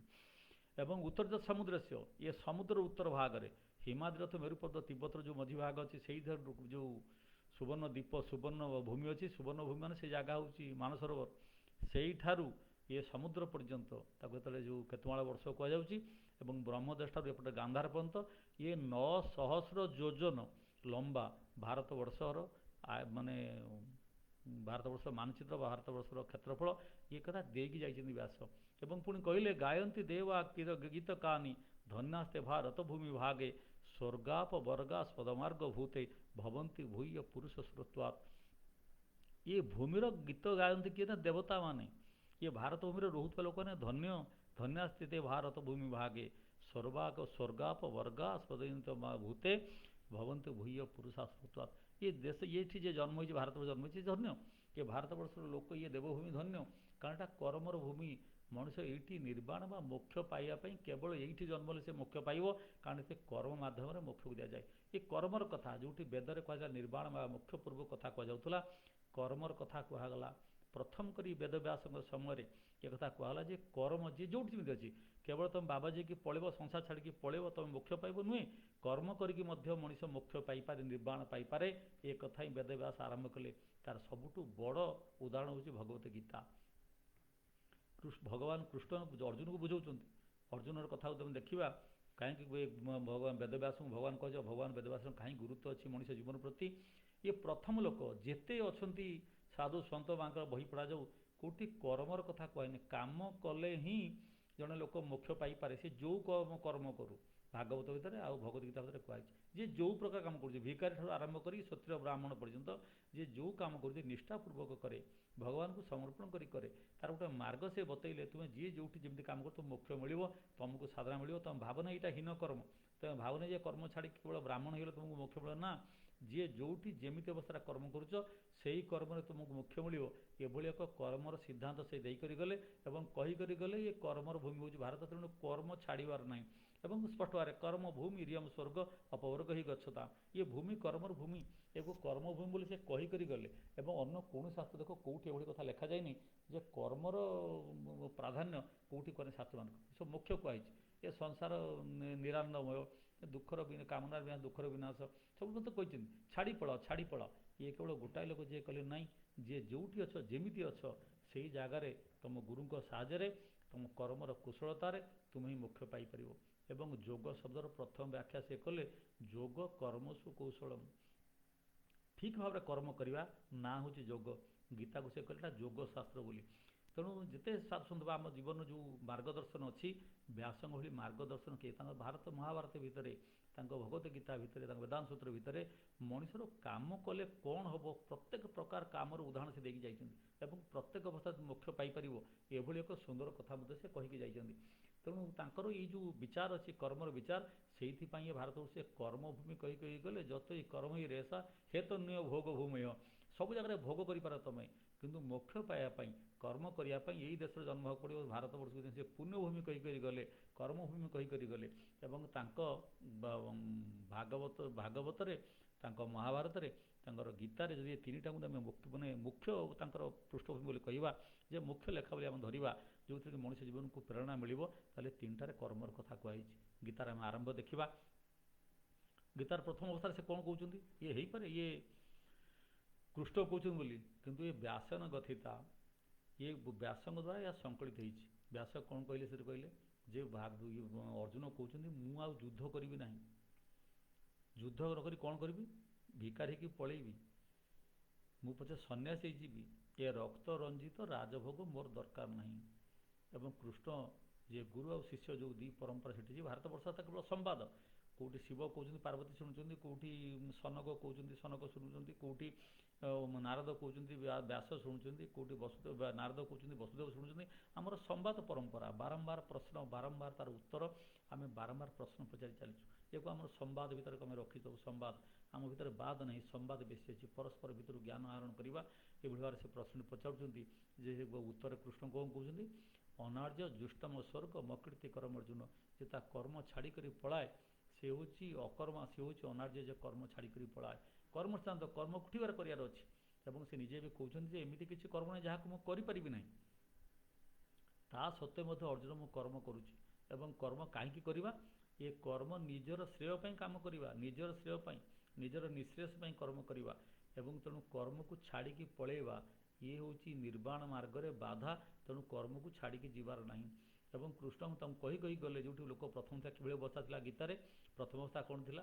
ସେ କହିଲା ରଥପସ୍ଥ ଉପବିଶତ ବିସୃଜ ସଶ୍ରମ ଚାପ ଶୋକ ସଂଗୀନ ମାନସ, ଯେ ଏବଂ ମୁକ୍ତ ଅର୍ଜୁନ ସଂଖ୍ୟା ରଥପସ୍ଥ ଉପବିଶତ, ଯେ ଛାଡ଼ି ଦେଇକି ପଳେଇଥିଲେ, ଧନୁ ଫଣୁ ଛାଡ଼ିଦେଲେ ରଥ ଉପରେ ଏବଂ ଶୋକ ସଙ୍ଗୀନ ହେଇକି ବସି ପଡ଼ିଲେ, କହିଲେ ପଛେ ଭିକ ମାଗିବି କିନ୍ତୁ ମୁଁ ଆଉ ଯୁଦ୍ଧ କରିବି ନାହିଁ, ମୁଁ ଯୁଦ୍ଧ କରିବି ନାହିଁ। ସେଇ ଲୋକ ଶେଷରେ କହିଲା ନଷ୍ଟ ସ୍ମୃତି ମହାଲବ୍ଧା କରି ସେ ବଚନ ମୁତବ, ହେ ଅର୍ଜୁନ ତୁମ ପ୍ରସାଦରୁ ତୁମ ଦୟାରୁ ମୋର ଏ ମୋହ ବୁଦ୍ଧି ସବୁ ନଷ୍ଟ ହୋଇଗଲା। ଏବେ ମୁଁ ତୁମ ଅନୁସାରେ କାମ କରିବି। କ'ଣ କରିବି? ଯୁଦ୍ଧ କଲେ। ଯେଉଁ ଲୋକ ଯୁଦ୍ଧ କରୁନଥିଲା ସେ ଲୋକ ହିଁ ଯୁଦ୍ଧ କଲା। ତେଣୁ ଏ ନିବୃତ୍ତି ମାର୍ଗର କଥା ନୁହେଁ, ପ୍ରବୃତ୍ତି ମାର୍ଗର କଥା, କର୍ମର କଥା, କର୍ମ ଛାଡ଼ିବାର କଥା ନୁହେଁ। ତେଣୁ ପ୍ରତ୍ୟେକ ମଣିଷ ଯିଏ ଯେଉଁଠି ଅଛି ତାହା ହିଁ ଈଶ୍ୱରଙ୍କର କାମ। ଏ କାମ ମୁଁ କରିବି ଏବଂ କାହା ପାଇଁ କରିବି? ସମାଜ ପାଇଁ କରିବି। ଏଠି ଯେତେବେଳେ ଯୁଦ୍ଧ କରାଯାଉଛି କୃଷ୍ଣ କହିଲେ ଯେ ତୁ ଯଦି ନିଜେ ଭାବିବୁ ମୁଁ ଯୁଦ୍ଧ କରୁଛି ବୋଲି ବା ମୁଁ କର୍ମ କରୁଛି ବୋଲି, ତାହେଲେ ତୁ ମାୟାରେ ପଡ଼ିଯିବୁ, ବନ୍ଧନରେ ପଡ଼ିଯିବୁ। କର୍ମ ଏଇଥିପାଇଁ କର ଯେ ଏମାନେ ସମାଜର ଦୋଷୀ, ଏମାନେ ଧର୍ମର ଦୋଷୀ, ଧର୍ମର ଦୋଷୀ। ଏବଂ କ୍ଷତ୍ରିୟର ଧର୍ମ ହେଉଛି ଦୁର୍ବଳକୁ ରକ୍ଷା କରିବା, ସଜ୍ଜନ ଶକ୍ତିକୁ ରକ୍ଷା କରିବା। ତେଣୁ ସେଇ ଅନୁସାରେ ତୁ ଯୁଦ୍ଧ କର। ଏଇଭଳି ଏକ ମନୋବୃତ୍ତି ରକ୍ଷା କର। ଲାଭ ଲାଭ ଜୟା ଜୟୁ, ହାରିବା ଜିତିବା ଏଭଳି କୌଣସି ମାନେ ଅବସ୍ଥା ନ ରଖି ମୁଁ ମୋର ଈଶ୍ୱର ପ୍ରଦତ୍ତ କାମ କରୁଛି। ଯିଏ ଯେଉଁଠି ଅଛି, ଯିଏ ଯଦି ଅଧ୍ୟାପକଟେ ଅଛି ଭାବିବା ଦରକାର ଅଧ୍ୟାପନା ମୋତେ ଈଶ୍ୱର ଦେଇଛନ୍ତି। ଯଦି ସେ ଝାଡ଼ୁଦାର ଅଛି ତାହେଲେ ମଧ୍ୟ ଏଟା ଈଶ୍ୱର ଦେଇଛନ୍ତି। ଯିଏ ଯେଉଁଠି ଯେଉଁଭଳି ଅବସ୍ଥାରେ ଅଛି ଯାହା କିଛି କାମ କରୁଛି ଏହା ହିଁ ଈଶ୍ୱରଙ୍କର କାମ। ଏ କାମକୁ ମୁଁ ମୋ ପାଇଁ ନୁହେଁ, ମୋର ସ୍ୱାର୍ଥ ପାଇଁ ନୁହେଁ, ନିଃସ୍ୱାର୍ଥ ଭାବରେ ପରାର୍ଥ ପାଇଁ କାମ କରିବି, ତାହେଲେ ତାହା ହିଁ ମୋକ୍ଷ ଲାଭର ସବୁ ସୁନ୍ଦର ଉପାୟ। ଯଦି କିଏ ଆମର ଯଦି ଦେଖିବା ପୁରାଣମାନଙ୍କ ଭିତରେ, ଆମେ ଆଜି ଦେଖୁଛନ୍ତି ରଥଯାତ୍ରାରେ ଗଜପତି ଝାଡ଼ୁ ଦେଉଛନ୍ତି। ସେଥିରେ ମଧ୍ୟ ନୃସିଂହ ପୁରାଣରେ କୁହାଯାଇଛି ଝାଡ଼ୁ ମାରିଲେ କ'ଣ ଲାଭ ହୁଏ, ଦେବ ମନ୍ଦିର କଥା କୁହାଯାଇଛି। ବ୍ୟାସ କହୁଛନ୍ତି ଯେ ଝାଡ଼ୁ ମାରେ ଦେବାୟତନରେ, ଯେ ଝାଡ଼ୁ ମାରେ ତା ଭିତରେ ଅହଙ୍କାର ହିଁ ନଷ୍ଟ ହୋଇଯାଏ। ଯେ ଫୁଲଟି ଦିଏ ଭଗବାନଙ୍କୁ ଅହଙ୍କାର ନଷ୍ଟ। ଅଗ୍ନି ପୁରାଣରେ ଗୋଟେ ଫୁଲ ପୁଷ୍ପ ଅଧ୍ୟାୟ ଅଛି ଅଗ୍ନି ପୁରାଣ ଭିତରେ। ଫୁଲ ଦେଲେ କ'ଣ କ'ଣ ହୁଏ, କାହାକୁ କିଭଳି ଫୁଲ ଦେବ, ଏଇସବୁ ଫୁଲ ଗୁଡ଼ା ଭିତରେ ବଡ଼ ଜିନିଷ ହେଉଛି ଫୁଲ ସୌନ୍ଦର୍ଯ୍ୟ ପାଇଁ ଦିଆ ହେଉନାହିଁ। ମଣିଷ ଭିତରେ ଥିବା ଅନ୍ତଃକରଣ ଯେଉଁ ଅହଙ୍କାର ଅଛି ତା ଭିତରେ ଯେଉଁ ସୌନ୍ଦର୍ଯ୍ୟ ତାର ବିନାଶ ପାଇଁ ଏବଂ ସୌନ୍ଦର୍ଯ୍ୟର ପ୍ରତିଷ୍ଠା ପାଇଁ ନିଜ ଭିତରେ ଅନ୍ତଃକରଣରେ ଶ୍ରଦ୍ଧା ଏହାର ପରିପ୍ରକାଶ ପାଇଁ ଏବଂ ଅନ୍ତର ଭିତରେ ଅହଙ୍କାରକୁ ବିନଷ୍ଟ କରିବା ପାଇଁ ଗୋଟେ ପୁଷ୍ପ ଅଧ୍ୟାୟ ଅଛି ପୁରା। ତେଣୁ ପୁଷ୍ପର କହିଛନ୍ତି, ଗ୍ରହ ନକ୍ଷତ୍ର ଚଳନ ଉପରେ କହିଛନ୍ତି, ବାସ୍ତୁ ପ୍ରତିଷ୍ଠାର କଥା କହିଛନ୍ତି, ଗଛ ଲଗାଇବାର କଥା କହିଛନ୍ତି। ବିଭିନ୍ନ ପୁରାଣ ଭିତରେ ବିଭିନ୍ନ କଥା କୁହାଯାଇଛି ଏବଂ ସବୁ କର୍ମ ଭିତରେ କେବଳ କର୍ମର କଥା କୁହାଯାଇଛି ଏବଂ ଏହାକୁ କର୍ମଭୂମି ବୋଲି ଭାରତବର୍ଷକୁ କୁହାଯାଇଛି। ଏଭଳି ଏକ ସଂଯୋଜନା କରିବା, ଏଭଳି ଏକ କଥା କହିବାର ଲୋକ ହେଉଛନ୍ତି ବ୍ୟାସ। ତାଙ୍କୁ ଯିଏ କିଏ କହିଥିଲେ ସେ ବଡ଼ ସୁନ୍ଦର କହିଛନ୍ତି ଯେ ଅଷ୍ଟାଦଶ ପୁରାଣେଷୁ ବ୍ୟାସ ସେ ବଚନ ଦେୟମ୍ ପରୋପକାରାୟ ସ୍ୱର୍ଗାୟ ପାପାୟ ପରପୀଡ଼ନମ୍। ମୁଁ ଏତେ ଗୁଡ଼ିଏ କଥା ଲେଖିଛି କେବଳ ଦୁଇଟା କଥା ପାଇଁ, ଯେ ଅନ୍ୟର କ୍ଷତି କଲେ ତାହା ପାପର ମାର୍ଗ ଖୋଲିଦିଏ, ଆଉ ଅନ୍ୟର ଉପକାର କଲେ ବା ଅନ୍ୟକୁ ଶ୍ରେୟ ଦେଲେ ତାହେଲେ ତାହା ହିଁ ସ୍ୱର୍ଗର ରାସ୍ତା ଖୋଲିଦିଏ। ଏଇ ଦୁଇଟା କଥା କହିବା ପାଇଁ ପାପାୟ ପରପୀଡ଼ନମ୍, ପରୋପକାରାୟ ସ୍ୱର୍ଗାୟ ପାପାୟ ପରପୀଡ଼ନମ୍। ଅନ୍ୟର ଉପକାର କରିବା ହେଉଛି ସ୍ୱର୍ଗ, ଅନ୍ୟକୁ କଷ୍ଟ ଦେବା ହେଉଛି ଦୁଃଖ, ଏ ଅନ୍ୟ କଷ୍ଟ ଦେବା ଇଏ ହେଉଛି ପାପ। ଏଇ କଥାଟା ହିଁ କହିବା ପାଇଁ ମୁଁ ଏତେ ଗୁଡ଼ିଏ କଥା ଲେଖିଛି। କିନ୍ତୁ ଲେଖିଲେ ମଧ୍ୟ ସମ୍ପୂର୍ଣ୍ଣ ସାହିତ୍ୟ, ଆମର ଭାରତୀୟ ସାହିତ୍ୟ ଏ ତାରି ଭିତରେ ବା ତାରି ଚାରିପଟରେ ବୁଲୁଛି। ରାଧାକୃଷ୍ଣ କହୁଥିଲେ, ଆମର ବସନ୍ତ ହେଇଦିନ କହୁଥିଲେ, ଶୁଣିଥିବା ଯେ ଭାରତୀୟ ସାହିତ୍ୟ ମାତ୍ର 2.5ଟା ବହିକି ନେଇକି ହେଇଛି। ରାମାୟଣ ମହାଭାରତ ଆଉ ଅନ୍ୟାନ୍ୟ ଇତ୍ୟାଦି ମିଶାଇଲେ ସମୁଦାୟ 2.5ଟି ବହି ଉପରେ ଅଛି। କିନ୍ତୁ ରାଧାକୃଷ୍ଣ ଭଲ ଭାବରେ କହୁଥିଲେ ଯେ Indian literature is one but is manifested in many ways. ଆମେ ସମସ୍ତେ ସାହିତ୍ୟ ପରିଷଦର ଲୋକ ଅଛନ୍ତି। ତେଣୁ ଆମ ସାହିତ୍ୟ ଏଇଭଳି ଏକ କର୍ମଭିତ୍ତିକ ସାହିତ୍ୟ, ଦେଶଭିତ୍ତିକ ସାହିତ୍ୟ, ସଂସ୍କୃତି ଭିତ୍ତିକ ସାହିତ୍ୟ, ପରିବେଶ ଭିତ୍ତିକ ସାହିତ୍ୟ, ପରାର୍ଥ ନିମିତ୍ତ ସାହିତ୍ୟ। ଆମ ସାହିତ୍ୟ ସ୍ୱାର୍ଥର ସାହିତ୍ୟ ନୁହେଁ, ନିଜ ପାଇଁ ସାହିତ୍ୟ ନୁହେଁ। ତେଣୁ ଆଜି ଯେତେବେଳେ ଆମେ ଏଇ ପର୍ବକୁ ଆମ ପାଇଁ ସବୁଠୁ ବେଶୀ ଗୁରୁତ୍ୱପୂର୍ଣ୍ଣ, ଆମେ ଯେତେବେଳେ ପୂଜା କରିବାକୁ ଯାଉ, ଗୁରୁ ପୂର୍ଣ୍ଣିମା ଯାଉଛୁ, ଆମେ ଭାବିବା ଦରକାର ସାହିତ୍ୟ ସାରା ଆମ କଲମ କୌଣସି ଦିନ ସ୍ୱାର୍ଥର କଥା ନ କହୁ, ଏ କଲମ ସମାଜକୁ ଧ୍ୱଂସ କରିବାର କଥା ନ କହୁ, ଏ କଲମ ଏଭଳି ଅସୂୟା, ଘୃଣା, ନଗ୍ନତା, ଅଶ୍ଳୀଳତାର କଥା ନ କହୁ ଯାହା କୌଣସି ମତେ ସମାଜକୁ ବା ନିଃସ୍ୱାର୍ଥ ଏ ସମାଜକୁ ନିଃଶେଷ କଥା ଦେବ ନାହିଁ, ଯେ ସମାଜର ଉନ୍ନତି କଥା କହିବ ନାହିଁ। ଏଭଳିଆ କଲମ କମ୍ ସେ କମ୍ ଆମ ଭିତରେ ନ ଆସିବ। ଆମ କଲମ ଏଭଳି କଥା ନ କହୁ, ଆମ କଲମ ସବୁବେଳେ ସେଇ କଥା କହୁ ଯାହା ହିଁ ଏ ସମାଜକୁ ଏକ ବୈଭବଶାଳୀ ସମାଜ ଆଡ଼କୁ ନେଇକରି ଯାଇପାରିବ। ସାହିତ୍ୟିକ ହିସାବରେ ମଧ୍ୟ ବି ପ୍ରେରଣା ଦେବା, ସାହିତ୍ୟକୁ ପ୍ରେରଣା ଦେବା ଏ କାମ ଛୋଟିଆ କଥା। ଯେତେ ତୁମ ଉଦାହରଣ ଦେଇ ଶୁଣିନଥାନ୍ତା, ସାହିତ୍ୟର ଏହି ଶକ୍ତି। ଏକ ଅକର୍ମା, ଯିଏ ଅକର୍ମ କରିବା ପାଇଁ ବସିଛି, ପଳେଇବାକୁ ବସିଛି, ପଳାୟନପନ୍ଥୀ ଅର୍ଜୁନକୁ ସେ ବୀର ସବ୍ୟସାଚୀ କରିକି ଛିଡ଼ା କରିଦେଇପାରେ। ଯିଏ ଦୁଃଖରେ ପଡ଼ିଛି, ମୁମୂର୍ଷୁ ଅଛି, ତାକୁ ଜ୍ଞାନ ଦେଇପାରେ। ଯାଇଛି ଯିଏ ପଢ଼ିଥିବ କଠୋପନିଷଦରେ, ଯିଏ ଦେଉଥିଲା, ଏ ବୁଢ଼ା ଗାଈ ସବୁ ଦାନ କରୁଥିଲା, ସେଇଭଳି ଲୋକକୁ କଠୋପନିଷଦ ନଚିକେତା ଉପାଖ୍ୟାନ ଯିଏ ପଢ଼ିବ, ସେ ସେଇଠି ଈଶ୍ୱରଙ୍କର ସ୍ୱରୂପ ଲାଭ କରିବାକୁ ଯାଉଛି। ଯାଜ୍ଞବଲ୍କ୍ୟର କଥା ଯାହା ଆମେ ପଢ଼ିବା, ସବୁ ଭିତରେ ସେଇ ଗୋଟାଏ କଥା ଯେ ଆମ ସାହିତ୍ୟ ଭିତରେ ସେଇ କଥା ଅଛି, ଏ ଅନ୍ୟ ଜାଗାରେ ନାହିଁ। ଆଜି ଯେଉଁ ସାହିତ୍ୟର ପିଛାରେ ଏ ଭାରତୀୟ ସାହିତ୍ୟ ପଡ଼ିଛି, ଇଏ ଏକ ଅଧମୁଖୀ ସାହିତ୍ୟ, ଅଧପତନର ସାହିତ୍ୟ। ତେଣୁ ଆଜି ବ୍ୟାସଙ୍କର ସେଇ କଥାରେ ଆମେ ଦେଖୁଛୁ, ବ୍ୟାସଙ୍କର ସାହିତ୍ୟ ସବୁଆଡ଼େ ଯେଉଁଠି ଦେଖିବା ତାହା ହିଁ ଶ୍ରେୟର ସାହିତ୍ୟ। ସବୁ ଜାଗାରେ କେମିତି ସମାଜର ଶ୍ରେୟ ଓ ବୈଭବଶାଳୀ ସମାଜ ତିଆରି ହେବ, ସେଇ ସାହିତ୍ୟ ହିଁ ଅଛି।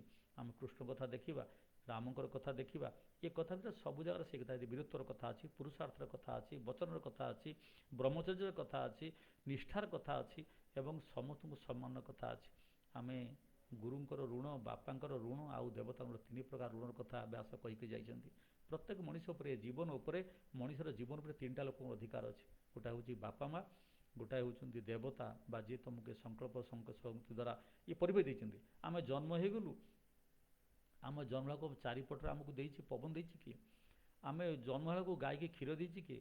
ଆମେ ଜନ୍ମ ହେବାକୁ ଗଛରେ ଫଳ ଦେଇଛି କିଏ? ଏ ସବୁ ହେଉଛି ଈଶ୍ୱରଙ୍କର କୃପା। ତେଣୁ ମଣିଷର ଦେହ ଉପରେ ଈଶ୍ୱରଙ୍କର ଅଧିକାର ଅଛି। ଏ ଦେହକୁ ଲାଳନ ପାଳନ କରି ବାପା ମା' ଦେଇଛନ୍ତି, ଆମକୁ ଜ୍ଞାନ ଦେଇଛନ୍ତି, ପଢ଼େଇଛନ୍ତି। ତେଣୁ ଏ ଉପରେ ବାପା ମା'ଙ୍କର ଅଧିକାର ଅଛି। ଏବଂ ତୃତୀୟ ଲୋକ ଯିଏ ଆମକୁ ନିର୍ବାଣର ମାର୍ଗ ଦେଖେଇଛି, ଶ୍ରେୟର ମାର୍ଗ ଦେଖେଇଛି, ଯିଏ ଆମକୁ ସ୍ୱର୍ଗ ଲୋକର ଅଧିକାରୀ ହେବାର ରାସ୍ତା ଦେଖେଇଛି, ତୃତୀୟ ଲୋକ ହେଉଛି ଗୁରୁ। ଏ 3 ଜଣଙ୍କର ଶରୀର ଉପରେ ଅଧିକାର ଅଛି। ଏ 3 ଜଣ ପାଇଁ 3ଟା କାମ ହିଁ କରାଯାଏ। ପ୍ରଥମ କାମ ହେଉଛି ବାପା ମା'ଙ୍କର, ଆମେ ତାଙ୍କୁ ସେବା କରୁଛୁ, ବାପା ମା'ଙ୍କର କୂଳକୁ ବୃଦ୍ଧି କରୁଛୁ, ତାଙ୍କ କୂଳରେ କୌଣସି କଳଙ୍କ ନ ଲାଗୁ ସେଥିପାଇଁ ଚେଷ୍ଟା କରୁଛୁ। ଦ୍ୱିତୀୟ ଲୋକଟି ହେଉଛନ୍ତି ଯେଉଁ ଦେବତାଙ୍କ କଥା କୁହାହେଲା, ତାଙ୍କ ପାଇଁ ସମାଜର କାମ କରିବା ହେଉଛି। ଆମେ ସେ କୁକୁରକୁ ଦେଉ, ମାଙ୍କଡ଼ ଦେଉ, ଖାଇବାକୁ ଦେଉ, କିମ୍ବା ଗଛଟିଏ ଲଗାଉ, ଭଲ ପାଣି ମଧ୍ୟ ଦେଉ, କୂଅଟିଏ ଖୋଳୁ, ଯାହା କିଛି କାମ କରୁ, ଏହାଦ୍ୱାରା ଦେବତାମାନଙ୍କ ଋଣ ପରିଶୋଧ ହୁଏ। ନିଜ ବାଡ଼ିରେ ତୁମେ ଗଛ ଲଗେଇବ ତାହେଲେ ହୁଏ ନାହିଁ? ବ୍ୟାସଙ୍କର ସୁନ୍ଦର ଭାବେ ମତ୍ସ୍ୟପୁରାଣ ସେ କହୁଛି, ଯଦି ମୁଁ ଆସେ ଗୁରୁକୁଳ ଆସୁ, ମୁଁ ଲାଭ କ'ଣ ହେବ? ମୁଁ କ'ଣ ପାଠ ପଢ଼ିଥିଲେ ସେଠି ହେଇନଥାନ୍ତା? ସେ କହିଲେ ନାହିଁ, ତୁମେ ତୁମ ନିଜ ଘରେ ଝାଡ଼ୁ ମାରୁଛ, ସେତେବେଳେ ତୁମ ନିଜର ମାରୁଛ, ନିଜ ସ୍ୱାର୍ଥର ଝାଡ଼ୁ ମାରୁଛ। ଯେତେବେଳେ ଦେବତା ମନ୍ଦିର ମାରୁଛ, ଗୁରୁକୁଳ ଆଶ୍ରମ ମାରୁଛ, ତୁମେ ପରାର୍ଥର କାମ କରୁଛ, ପରଙ୍କ ପାଇଁ କାମ କରୁଛ। ଯେତେବେଳେ ପରର କାମ କରିବ, ତୁମ ଭିତରେ ତା ଅହଙ୍କାର ଭାଙ୍ଗିଯିବ। ନିଜ ଘର ଭିତରେ ସେ ଅହଙ୍କାରକୁ ଭାଙ୍ଗିବାର ଦର୍ଶନ ହୁଏ ନାହିଁ, ନିଜ ଭିତରେ ଅହଙ୍କାର ସନ୍ଦର୍ଶନ ହୁଏ। ଯେତେବେଳେ ତୁମେ ପରର କାମ କର, ମନ୍ଦିରରେ ଝାଡ଼ୁ ମାର କିମ୍ବା ସର୍ବସାଧାରଣ ଝାଡ଼ୁ ମାର, କିମ୍ବା ଯେତେବେଳେ ଦେବତାଙ୍କର ଝାଡ଼ୁ ମାରୁଛ, କିମ୍ବା ଗୁରୁକୁଳ ଆଶ୍ରମ ଝାଡ଼ୁ ମାରୁଛ, ସ୍କୁଲରେ ଝାଡ଼ୁ ମାରୁଛ, ଏଇ ଯେତେବେଳେ ଛୋଟ କାମଟି ତୁମେ କର, ତୁମର ଅହଙ୍କାର ହିଁ ଭାଙ୍ଗିଯାଏ। ସେଥିପାଇଁ ଗୁରୁକୁଳ ଆଶ୍ରମ ଆସିବାକୁ ପଡ଼ିବ। ଏଇ ଯେଉଁ କଥା ସେ କହୁଥିଲେ, ଏଇ ଗୁରୁକୁଳ ଆଶ୍ରମ କଥା ବା ଅହଙ୍କାର ଭାଙ୍ଗି ଦେବାର କଥା, ଏ ସବୁ ଭିତରେ ମଧ୍ୟ ସବୁ ଜାଗାରେ ସମାଜ କଥାଟି ନିହିତ ଅଛି, ପରିବେଶ କଥା ନିହିତ ଅଛି। ଏବଂ ତୃତୀୟ ଲୋକଟି ହେଉଛନ୍ତି ଗୁରୁ। ଏଇ ଗୁରୁଙ୍କର ସେବା କରିବା ପାଇଁ ଗୁରୁକୁଳ ଆଶ୍ରମ ଗଲେ ସେଟା ବଡ଼ କଥା ନାହିଁ, କିନ୍ତୁ ଗୁରୁ ଦେଇଥିବା ବିଦ୍ୟାକୁ ଆହୁରି ପ୍ରସାରିତ କରି ଯିବା। ସଂସାରରେ 2 ପ୍ରକାର ବଂଶ ବିସ୍ତାର ହୁଏ। ଗୋଟାଏ ହେଉଛି ବିନ୍ଦୁ ପରମ୍ପରା, ମଣିଷଠାରୁ ତା ପିଲାମାନେ ଜନ୍ମ ଦେଇଛି ବିନ୍ଦୁ ପରମ୍ପରା। ସେ ଯେମିତି ଥିଲା ତା ପୁଅମାନେ ଆହୁରି ମହତ୍ତ୍ୱ ପାଇଁ କୁହାଗଲା, ଇଚ୍ଛେତ ଛାତ୍ରାତ୍ ପୁତ୍ରାତ୍ ପରାଜୟ। ମୁଁ ଯେଭଳି ଅଛି, ମୋଠାରୁ ମୋ ଛାତ୍ରମାନେ, ମୋ ପୁତ୍ରମାନେ ମୋଠାରୁ ଆହୁରି ମହତ୍ତର ହୁଅନ୍ତୁ। ଏଇ ଯେଉଁ 2ଟା ଲୋକ, ଛାତ୍ର ଆଉ ପୁତ୍ର, ଏ ପୁତ୍ରଟା ହେଉଛି ବିନ୍ଦୁ ପରମ୍ପରାର ପ୍ରତିନିଧି। ସେ ତୁମ ସମ୍ପତ୍ତିରୁ ଭାଗ ନେବ, ତୁମ କଥାରୁ ଭାଗ ନେବ, ତୁମ ଜିନିଷରୁ ଭାଗ ନେବ। କିନ୍ତୁ ଛାତ୍ର, ସେ ତୁମଠୁ ଭାଗ କିଛି ନିଏ ନାହିଁ, କିନ୍ତୁ ବୁଦ୍ଧି ବୃତ୍ତିକି ସେ ଅନ୍ୟ ଆଡ଼େ ପ୍ରସାରିତ କରେ। ଏ ହେଉଛି ନାଦ ପରମ୍ପରାର କଥା କୁହାଯାଇଛି, ଗୁରୁ ପରମ୍ପରା। ଆଜି ଆମେ ଗୁରୁଙ୍କୁ ପୂଜା କରୁଛୁ ଏଇ ନାଦ ପରମ୍ପରାର କଥା କହିବା ପାଇଁ। ଯେ ଯେଉଁଠି ବିଚାର ଅଛି, ଆଜି ଆମେ ସାହିତ୍ୟ ପରିଷଦ ବିଚାର ଅଛି, ତାକୁ ଆମେ ବଢ଼ାଉଛୁ। ଆମେ ସେ ସାହିତ୍ୟ ପରମ୍ପରାର ବା ସାହିତ୍ୟ ପରିଷଦର ନାଦ ପରମ୍ପରାର ଆମମାନେ ସମସ୍ତେ ଉତ୍ତର ପ୍ରବାହ। ତେଣୁ ଆଜି ଗୁରୁ ପୂର୍ଣ୍ଣିମାରେ आमे गुरु रूपी आमर साहित्य पुरुष को आम गुरु बोली कहीपारू आम साहित्य गुरु बोली कहीपारू आज दिन में साहित्य को प्रसारित करने साहित्य परिषदर चिंतन को प्रसारित करने आम उत्तर प्रभाव को जब नहीं जापरू बढ़ई दे पारू ताल से गुरुंर ऋण सुझीगला जी ता जीवन पर जो गुरुंर अधिकार अच्छी गुरु को सुझी हुए ना गुरु को फेरई हुए ना गुरु को उत्तर परिवार सुझा ठीक नहीं बापार स्नेह को सुझी हुए ना जदि तुम पुओ को स्नेह कर ताले बापार स्नेहर ऋण सुझी जाए ठीक से गुरु ठूँ आम जो आशीर्वाद पाइलु जो ज्ञान पाइलु जो बही पाइलु जो पुस्तक पाइलु यदि आम आउ थे आम उत्तर पुरुष को आम दे पारू आम उत्तर पुरुष चिंतन दे पारू ताल आम गुरुंर ऋण आम पाखु ही चली जापर आम गुरु ऋण सुझी पार आज आम गुरु पूर्णिमार कथा कहूँ गुरु को पूजा करुचु ये सबुठ बड़ कथा हूँ आमर आम साहित्य पुरुषर लोक एवं व्यासदेव जो साहित्यर आम साहित्यर जन कहले चले एवं तांकर से जो परंपरार कथा अच्छे आम उत्तर पुरुष को दे कर आम आज कि लिखा आम कि शुणा आम कि कहवा ता सहित आम उत्तर पुरुष को चिंतन को आमर जो पूर्व पुरुष आमको देते ये ज्ञान देते विभिन्न बही विभिन्न भितर जहाँ आम पढ़ीचु जहाँकि जाचु ताको अन्य को जनइबा ये हूँ आमर कथा से तो आम रखीचु आम समझे कथबार्ता करूँ आम यार भितर कहीदेले भी चलो आम जो शाखार कथा कहूँ कौन पाई कहूँ आम जो उत्तम कथा आम शाखार 5 जन मिसिक बसवा ताले आम ता भर तो कहीदे पार आम यदि शाखाटे न करवा आम यदि 5 जन न बसवा ये कथा जीव केमती ए गुरु परंपरार ऋण कदापि जीव ना नष्ट सुझी हम ना गुरु परंपरार ऋण सुझी हम ना आम यदि प्रकृति को अनुभव करूँ आज यदि गुरु पूर्णिमार गुरुंर पूजा करने बसता आम गुरु तो चलीगले आम पाखे जो ये गुरु देकर जाइए ये गुरु किए ये बही ये ज्ञान से संपूर्ण भारत वर्ष आमर जे प्रज्ञा पुरुष अखिल भारत साहित्य पुरुष ओडिशा रही अति बड़ी जगन्नाथ दास से प्रथम कर परंपरा आरंभ कले से कहले मो गुरु होउछन्ति ये भागवत गादी ये कृष्ण स्वरूप ये मोर कृष्ण गुरु ये हूँ बही होउछन्ति गुरु मो संसार मत के गुरु कर ना मु तो जगन्नाथ दास थी दास हो रहीगली ये जगन्नाथ स्वरूप भागवत ही गादी रही गुरु हम ये एक गुरु परंपरा ओडिशा ही आरंभ होता परवर्ती काल में आरंभ होती आसाम शंकरदेव आरंभ कले तांको गुरु गोविंद सिंह गुरु ग्रंथ साहेब को कले आउ कहीं ये कथा करना ये गुरु गोसाई रूप ये गुरु बा बसी गादी पर बसी ये परंपरा ओडिशा आरंभ होता यार मुख्य उद्देश्य हूँ या जे आम भर ज्ञान को आम वितरण कहीकर जीवु माध्यम कौन कलिरे कहुए संगठन शक्ति हूँ कलिजुगर संघ शक्ति कलिजुगे संगठन शक्ति हूँ सब बड़ शक्ति तेणु व्यास को जब आम सम्मान जनइबा आम गुरु को आम सम्मान जनइबा यार एकमात्र काम आम उत्तर पुरुष प्रभाव देकर जीवा ये प्रभाव को आम प्रवाहित कर तेणु जदि आम शाखाटे करूँ शाखार बसु 5 जन मिशु किसी ना फोन दीपद कथबार्ता करूँ आम भितर संगठन को बढ़ाऊँ ताहले ये भारतीय परंपरा आगक आगू बढ़ी बढ़ी चलो एवं ये साहित्य ही जुगर विप्लव सृष्टि करें एमती कौटी ना जो विप्लव होने साहित्य विप्लव साहित्यर सामर्थ्य किसी कम नुहे साहित्य कहीं कह कौन विज्ञान कहीपर जो गोटे बाँ हाथ आंगुठी टेकी पर्वत किंतु साहित्यर सामर्थ्य आज लोक विश्वास करुच्छे गिरी गोवर्धन को भगवान टेकी देते तेणु ना गिरिधर पड़ी समुद्र सेतु बंधा जो कथा कहीं कहीपे ये साहित्यर सामर्थ्य किए बांधी कौन आज साहित्य जना पड़ा जो गोटे प्रकृत भी गोटे ये अच्छी ये राम सेतु सेतु अच्छी जहाँ को अविश्वास जुक्तिपूर्वक भांगी देते ये साहित्यर सामर्थ्य साहित्य ये समाज को परिवर्तन कर दे पारे गोटाए अंकल टम्स केविन टम का कुकुर ये कला गोरा प्रथा को भांगिला नहीं दास प्रथा अमेरिका भांगीदेला गोटाए बही टेल ऑफ टू सिटीज गोटाए बही ये संपूर्ण रूप भांगीदेला आज गोटाए भागवत ओडिशा रे ये जाति प्रथा को भांगीदेला आज विधर्मीर संख्या जी ओडिशा रे कम होता है तार एकमात्र कारण से भागवत जे मना कला कला ना जाति फाति किसी ना जी कृष्णकर भक्त सी सब गोटाए लोक कृष्णकर भक्त सब गोटाए लोक से लक्ष्मी पुराण लिखिले लक्ष्मी पुराण में लक्ष्मी निजे श्रिया चंडाड़ू घरे जाकि पहुँचुंट ये घरे घरे पढ़ा जाऊँगी ये साहित्यर सामर्थ्य ये कौन जुक्ति ना भगवान को केमी 12 वर्ष खाया मिललानी जगन्नाथ को मिललानी कहीं पचारू ना समस्ते विश्वास करते हाँ प्रकृत लक्ष्मी छड़ा होगले क्या खाया मिले जगन्नाथ हूँ कि जी भी हूँ ये एक सामर्थ्य साहित्य केवल अच्छी तेणु आज जो आम साहित्य परिसर बसीचु आम साहित्यर सामर्थ्य को अनुभव करा दरकार जदि भारतवर्षर प्रज्ञा को भारतवर्षर प्रज्ञा को जो मैंने जाइए आउ थे आम उठेबा आउ थे प्रज्ञा आम देकर जीवा आम बड़ जोर कहवा आम साहित्य थिला आम साहित्य अच्छी आम साहित्य रहिबो एवं आम साहित्य केवल मनीषर मनीष पणिया को ही देखी दे पारे मनीषर मनीष पणिया को ही उज्जीवित कर दे पारे अन्य कौन सी साहित्य से सामर्थ्य ना जोटी जो साहित्य को आम देखा जी कि मनीष कथा कही से निश्चित भाव में हिंदू दर्शन द्वारा प्रभावित से आम देखिपारती हरमान हेसेंकर सिद्धार्थ भारतीय परंपरा द्वारा से देखिपारती ଏନଲାଇଟେଡ୍ ଲ୍ୟାମ୍ପ ଅଛି ସେଟା ମଧ୍ୟ ଭାରତୀୟ ସାହିତ୍ୟ ଦ୍ୱାରା ପ୍ରଭାବିତ। ଆମେ ଦେଖିବା the old man and the sea ସେଟା ମଧ୍ୟ ଭାରତୀୟ ସାହିତ୍ୟ ଦ୍ୱାରା ପ୍ରଭାବିତ।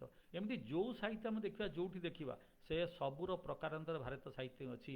ମଣିଷକୁ ବଞ୍ଚିବା, ମଣିଷକୁ ବଢ଼ିବା, ସମାଜକୁ ପ୍ରେରଣାଦାୟୀ କରିବା, ସମାଜକୁ ବୈଭବଶାଳୀ କରିବା, ଏଭଳି ଏକ କଥା କେବଳ ଭାରତୀୟ ସାହିତ୍ୟ ହିଁ କରିପାରେ। ଏବଂ ଆମେ ସେହି ମତଲବ ଅଖିଳ ଭାରତୀୟ ସାହିତ୍ୟ ପରିଷଦ କରିଛୁ ଏବଂ ସାହିତ୍ୟ ପରିଷଦରେ ଇଏ ଅନୁଭବ ଦରକାର। ଅନ୍ୟଠୁ ଛଡ଼େଇକି ଖାଇବା ଇଏ ସାହିତ୍ୟ ଆମ ସାହିତ୍ୟ ଶିଖେଇ ନାହିଁ। ଗୋଟେ ଛୋଟିଆ ଉଦାହରଣ ଦେବା ଏଠୁ ଉଚିତ ହେବ। ନଅଙ୍କ ଦୁର୍ଭିକ୍ଷ ଓଡ଼ିଶା ଚାଲିଥାଏ, ହଠାତ୍ ଶହ ଶହ କାଙ୍ଗାଳିଙ୍କ ଭିତରେ ଇଏ ମୁଣ୍ଡକୁ ଉଠିଲା ଯେ ଯଦି ପୁରୀ ପଳେଇଯା, ପୁରୀରେ ଖାଇବାକୁ ମିଳିବ ଏବଂ ଶହ ଶହ ହଜାର ହଜାର ଲୋକ ଚାଲିଗଲେ ପୁରୀକୁ। ପୁରୀରେ ଭିକାଳିମାନେ ବସିଛନ୍ତି, ଭାବିଲେ ଯେ ପୁରୀରୁ ରନ୍ଧା ହେଇକି ମନ୍ଦିରରୁ ବାହାରିବ, ମନ୍ଦିର ଦେଖିଲେ ଏତେ ଗୁଡ଼ିଏ ସାଙ୍ଗ କୌଣସି ମତେ ଖାଇକି ସମ୍ଭାଳି ହେବନି, ଦେଇ ହେବନି ଖାଇବାକୁ। ତ କାଙ୍ଗାଳିମାନଙ୍କୁ ଦେଖିକରି ସେ ଯେଉଁ ଇଂରେଜ ସାହିତ୍ୟ ସେ କହିଲେ ସବୁ ରାନ୍ଧି କରି ଦିଅ, କୌଣସି ଆଜି ରନ୍ଧାବଢ଼ା ହେବନି ପୁରୀ ମନ୍ଦିରରେ, ଏ ସମସ୍ତଙ୍କୁ ଖାଇବାକୁ ଦେଇଦିଅ। କିନ୍ତୁ ହଠାତ୍ ସେଇ କାଙ୍ଗାଳି ଲୋକ ଉଠି ପଡ଼ିଲା ନାହିଁ ଆମେ ତ ଏତେ ଦିନ ଧରି ଖାଇନାହୁଁ, ଆଜି କମ୍ ସେ କମ୍ ଆଉ ଦିନେ ଖାଇବୁ ନାହୁଁ, କିନ୍ତୁ ଆମ ମନ୍ଦିରର ୟାକୁ ବନ୍ଦ କର, ଆମରି କମ୍ ସେ କମ୍ ମନ୍ଦିରର ଆଜି ରୋଷେଇକି ବନ୍ଦ କରାଯାଇପାରିବ ନାହିଁ, ଆମେ ଉପାସ କରିଥାଇଛୁ। ଇଏ ହେଉଛି ସାମର୍ଥ୍ୟ, ଇଏ ହେଉଛି ସାହିତ୍ୟ, ଇଏ ହେଉଛି ସଂସ୍କୃତି ଏବଂ ଏଇ କଥା ଆଜି ଲେଖା ହେଇକରି ଅଛି। ଯଦି ପରବର୍ତ୍ତୀ କାଳରେ ଏ କଥାକୁ ଲୋକ ଶୁଣିବ ତା ଭିତରେ ଗୋଟେ ପ୍ରେରଣା ଆସିବ। ସାହିତ୍ୟ ଯଦି ପ୍ରେରଣା ଦେଇ ନ ପାରିଲା ସେଇଟା ସାହିତ୍ୟ ନୁହେଁ। ସାହିତ୍ୟ ନିଜର କଥା କହି ନ ପାରିଲା ସେ ସାହିତ୍ୟ ନୁହେଁ। ଏବଂ ତା କେତେବେଳେ ହେବ, ଯେତେବେଳେ ଆମେ ପରସ୍ପର ବସିବୁ, ସଙ୍ଗଚ୍ଛଧ୍ୱମ୍ ସଂବଦ୍ଧୋମର କଥା କହିବୁ, ଆମେ ସେତିକି ବେଳେ କେବଳ ହିଁ ଏଇ ଯେତେବେଳେ କଥା କହିବୁ ଆମେ, ତାହେଲେ ଯାଇକି ଆମେ ବୁଝିପାରିବୁ ଆମେ ସଂଗଠନ ଭିତରେ ଅଛୁ, ଆମେ ସାହିତ୍ୟର ଉତ୍ତର ପ୍ରଭାବ ସୃଷ୍ଟି କରୁଛୁ, ଆମେ ସାହିତ୍ୟ ଅନ୍ୟମାନଙ୍କୁ ଦେବା ପାଇଁ ଯାଉଛୁ ଏବଂ ଏ ସାହିତ୍ୟର ମୂଲ୍ୟବୋଧ ମଧ୍ୟ ଆମେ ରକ୍ଷା କରିଛୁ। ଯଦି ସାହିତ୍ୟ ଲୁପ୍ତ ହୋଇଗଲା, ଯଦି ପ୍ରେରଣା ବନ୍ଦ ହୋଇଗଲା, ଆଜି କାଶ୍ମୀର ଚାଲିଗଲା, କାଶ୍ମୀରରେ ଆଜି ସେ ଲୋକ ନାହାନ୍ତି କେହି, ନା ସେ ବାମନଙ୍କର ପଢ଼ା ହେଉଛି, ନା କାଳିଦାସଙ୍କର ପଢ଼ା ହେଉଛି, ନା ମମ୍ମଟଙ୍କର ପଢ଼ା ହେଉଛି। ଯେଉଁ ବିଶିଷ୍ଟ ବିଦ୍ୱାନ ମାନେ କାଶ୍ମୀରକୁ ଆସିଥିଲେ ଆଜି କେହି ସେ କାଶ୍ମୀରରେ ପଢ଼ିବା ପାଇଁ ନାହାନ୍ତି। ତେଣୁ ଏ ସମାଜକୁ ଜଗିବା ଦାୟିତ୍ୱ ମଧ୍ୟ ସାହିତ୍ୟିକର। ସମାଜ ବି ନଷ୍ଟ ହୋଇ ନଯାଉ ଆମ ଆଖି ଆଗରେ, ସେ ଦାୟିତ୍ୱ ମଧ୍ୟ ସାହିତ୍ୟିକ ରହିବା ଦରକାର। ତେଣୁ ସାହିତ୍ୟିକ ସମାଜକୁ ବୈଭବଶାଳୀ କରିବ ନାହିଁ, ସାହିତ୍ୟ ରକ୍ଷା କରିବା ଦରକାର। ଧର୍ମ ରକ୍ଷତେ ରକ୍ଷିତ, ଏ ସାହିତ୍ୟ ମାଧ୍ୟମରେ ସବୁ କଥା ବ୍ୟାସଦେବ କହିକରି ଯାଇଛନ୍ତି। ପୁରାଣ ଭିତରେ ବିଭିନ୍ନ ଦୁର୍ବିପାକର କଥା କହିଯାଇଛନ୍ତି, ରାଷ୍ଟ୍ର ବିଗ୍ରହର କଥା କହିଯାଇଛନ୍ତି, ନିଜର ନିୟମ ନିଷ୍ଠା କଥା କହିଯାଇଛନ୍ତି। ଯେତେବେଳେ ଲୋକ ସମାଜକୁ ନ ଦେଖେ, ତା ବ୍ୟକ୍ତି କଥାକୁ ଦେଖେ, ମହାଭାରତରେ କୌରବମାନେ ଧ୍ୱଂସ ହୋଇଗଲେ କାହିଁକି? ତା ଭିତରେ ସବୁ ତ କଲେ ନିଜ ସ୍ୱାର୍ଥ ପାଇଁ ଲଢ଼ୁଥିଲେ, ସମସ୍ତେ ନିଜର କଥା ବୁଝୁଥିଲେ, କାହା ସହିତ ସମ୍ପୂର୍ଣ୍ଣ ଥିଲା। ଏପଟରେ ଗୋଟାଏ ଲୋକ କଥା ମାନିକି, କୃଷ୍ଣ କଥା ମାନିକି ପୁରା ପାଣ୍ଡବମାନେ ଲଢ଼ୁଥିଲେ ଏବଂ ସେମାନଙ୍କ ଭିତରେ ବିଶ୍ୱାସ ଥିଲା ଯେ ଆମେ ଧର୍ମ ପାଇଁ ଲଢ଼ୁଛୁ, ଆମ ପଟରେ ଧର୍ମ ଅଛି, ତେଣୁ ବିଜୟ ଆମ ପାଇଁ ଆସିବ। ତେଣୁ ସାହିତ୍ୟିକ ଭିତରେ ନିଷ୍ଠା ରହିବା ଦରକାର। ମୋତେ ମହାକାଳ ଦିନେ ନ୍ୟାୟ ଦେବ, ମୋ କଥାକୁ କିଏ ପଚାରିଲା, ମୋ ବହିକି କିଏ ପ୍ରଶଂସା କଲା, ମୋ ବହି କିଏ ଦେଖିଲା, ମୋ ଲେଖାକୁ କିଏ ନ ଦେଖିଲା, ବୁଝିବା ଦରକାର ନାହିଁ। ମୋତେ ମହାକାଳ ଦିନେ ନ୍ୟାୟ ଦେବ, ମୋ ପରବର୍ତ୍ତୀ ପିଢ଼ି ନ୍ୟାୟ ଦେବ, ମୋତେ ସମ୍ମାନ ଦେବ। ଏଇଭଳି ଏକ ବିଚାର ସାହିତ୍ୟିକ ଭିତରେ ସବୁବେଳେ ରହିବା ଦରକାର ଏବଂ ସେହି ସାହିତ୍ୟିକ କେବଳ ତାର ଉତ୍ତର ପୁରୁଷକୁ ପ୍ରେରଣା ଦେଇପାରେ, ଉତ୍ତର ପ୍ରଭାବକୁ ନେଇପାରେ। ତେଣୁ ଆମେ ଯେଉଁ ନାଦ ପରମ୍ପରାର କଥା କହୁଛୁ, ଆମେ ସେ ନାଦ ପରମ୍ପରା ଭିତରେ ଅଛୁ, ଯାହାକୁ ହିଁ ବ୍ୟାସଦେବ ଦେଇକରି ଯାଇଥିଲେ ଏବଂ ଏକୁ ବିଶ୍ୱାସ କରେ କି କର୍ମଭୂମି, ସେଥିପାଇଁ ମୋ ସାହିତ୍ୟ ଭିତରେ କର୍ମର ପ୍ରେରଣା ରହିବା ଦରକାର। ଏଠି ବିଭିନ୍ନ ବାଜେ କଥା ଯେଉଁ କଥା ଅଛି ତାକୁ ହିଁ ଆମେ ନେଇକରି ଯିବା। ତେଣୁ ସେଥିପାଇଁ ଦୁଇଟା ବାଟ ହେଉଛି, ଆମେ ସଂଗଠନର କଥା ରଖିବା, ଆମ ସଂଗଠନ ହିଁ ଆମକୁ ବଞ୍ଚେଇବ ଏବଂ ସଂଗଠନର ଉଦ୍ଦେଶ୍ୟ ହେଉଛି ଆମେ ଜଣେଇବା ଆମ ସାହିତ୍ୟର କଥା, ଆମ ସଂସ୍କୃତି, ଆମ ଉତ୍ତର ପୁରୁଷକୁ। ତେଣୁ ସମସ୍ତ ବନ୍ଧୁମାନଙ୍କୁ ମୁଁ ଆଉ ଥରେ ହିଁ ଏ ଦିବସର ଅଭିନନ୍ଦନ ଜଣାଉଛି, ଶୁଭେଚ୍ଛା ଜଣାଉଛି। ଆମ ସାହିତ୍ୟର ଏ ପ୍ରଭାବକୁ ଆମେ ଉତ୍ତର ପୁରୁଷମାନଙ୍କୁ ଜଣେଇବା, ଆମ ଉତ୍ତର ପୁରୁଷମାନଙ୍କୁ ତୋଳି ଧରିବା ଯେ ଆମ ସାହିତ୍ୟ ଗୋଟେ ମଜବୁତ ସାହିତ୍ୟ, ଯିଏକି ଏ ଦେଶକୁ ଆଉ ଥରେ ପରମ ବୈଭବଶାଳୀ କରିପାରିବ। ତେଣୁ ସେଥିପାଇଁ ଆମ ଆଗରେ ଆଜି ଆମେ ଗୁରୁ ପୂର୍ଣ୍ଣିମାରେ ବେଦବ୍ୟାସଙ୍କୁ ଗୁରୁ ନେଇଛୁ। ଆଜି ସଂଘର ତାଙ୍କର ଆଜି ଆମର ଭଗବତ ଧ୍ୱଜକୁ ଆମେ ଗୁରୁ ସାର ନେଇଛୁ। ଏସବୁ ମୂଳରେ ଗୋଟେ ଅଛି, ଆମ ଗୁରୁ ଆମକୁ ପ୍ରେରଣା ଦେବେ ଯେ ଆମେ ଭାରତବର୍ଷକୁ ଆଉ ଥରେ ପରମ ବୈଭବଶାଳୀ କରିବୁ। ତେଣୁ ଆଉ ଥରେ ଏ ଗୁରୁଙ୍କର ପାଦରେ ଯେତେବେଳେ ନମସ୍କାର କରୁଛୁ, ଗୁରୁ ବ୍ରହ୍ମା ଗୁରୁ ବିଷ୍ଣୁ ଗୁରୁଦେବ ମହେଶ୍ୱର ଗୁରୁ ସାକ୍ଷାତ ପରମ ବ୍ରହ୍ମ ତସ୍ମୈ ଶ୍ରୀ ଗୁରୁବେ ନମଃ କିମ୍ବା ଅଜ୍ଞାନତିମିରନ୍ଧସ୍ୟ ଜ୍ଞାନାଞ୍ଜନ ଶଳାକୟା ଚକ୍ଷୁନ୍ମିଳିତେନ ତସ୍ମୈ ଶ୍ରୀ ଗୁରୁବେ ନମଃ। ଏକଥା ଆମେ ଯେତେବେଳେ କହୁଛୁ, ସେ ଗୁରୁଙ୍କୁ ଏଇଭଳି ଭାବେ ସର୍ବବ୍ୟାପକ ସ୍ୱରୂପରେ ନମସ୍କାର କହୁଥିବା ବେଳେ ଆମ ଭିତରେ ଚିନ୍ତନ ବି ରହିବା ଦରକାର ଯେ ଆମେ ଆମ କଲମ ମାଧ୍ୟମରେ ଆମେ ଏ ଦେଶକୁ ଆଉ ଥରେ ପରମ ବୈଭବଶାଳୀ କରିବୁ ଏବଂ ପରମ ବୈଭବଶାଳୀର ରାସ୍ତାରେ ନେଇକରି ଯିବୁ। ଏ ଦେଶରେ ଥିବା ସମସ୍ତ ଅଜ୍ଞତା, ସମସ୍ତ କୁସଂସ୍କାର, ସମସ୍ତ ଅନ୍ଧବିଶ୍ୱାସ, ସମସ୍ତ ଛିଦ୍ରାନୁଷୀମାନଙ୍କର ତତ୍ପରତା, ଏ ସବୁକୁ ହଟେଇ କରି ଆମେ ଆଉ ଥରେ ଏ ଦେଶକୁ ଆଉ ଥରେ ପରମ ବୈଭବଶାଳୀ ରାସ୍ତାକୁ ନେଇକରି ଯିବୁ। ଏଭଳି ଏକ ଚିନ୍ତନ ଆଜି ଗୁରୁଙ୍କ ପାଖରେ ଯେତେବେଳେ ଆମେ ପୁଷ୍ପାଞ୍ଜଳି ଦେଲାବେଳେ, ମୋ ଗୁରୁଙ୍କର ସେହି ପଦ୍ମପାଦକୁ ନମସ୍କାର କଲାବେଳେ, ଗୁରୁଙ୍କୁ ସମର୍ପଣ କଲାବେଳେ गुरुଙ୍କ ପାଖରେ ନିଜକୁ ନିବେଦନ କଲାବେଳେ ଏ ଚିନ୍ତନ ମନ ଭିତରେ ଦରକାର ଯେ ଭଗବାନ ମୋତେ ହିଁ ତୁମେ ବା ଇଳା ସରସ୍ୱତୀ ମହି ତିଶ୍ୱଦେବୀ ବୈର୍ଭୁବ, ହେ ଭଗବାନ ମୋତେ ମାନେ ଶକ୍ତି ଦିଅ, ମୋତେ ପ୍ରେରଣା ଦିଅ, ମୋ ଦ୍ୱାରା ଇଳା ସରସ୍ୱତୀ ମହି ଅର୍ଥାତ୍ ମୋର ମାତୃଭାଷା, ମାତୃଭୂମି, ମାତୃ ସଂସ୍କୃତି ବାରମ୍ବାର ଚିରଜୀବୀ ହେଉ, ମୋ ସଂସ୍କୃତି ଉଜ୍ଜୀବିତ ହେଉ, ମୋ ସଂସ୍କୃତି ଜାଜୁଲ୍ୟମାନ ହେଉ, ଏଭଳି ଏକ ପ୍ରେରଣା ଭଗବାନ ମୋତେ ଦିଅନ୍ତୁ। ଧନ୍ୟବାଦ।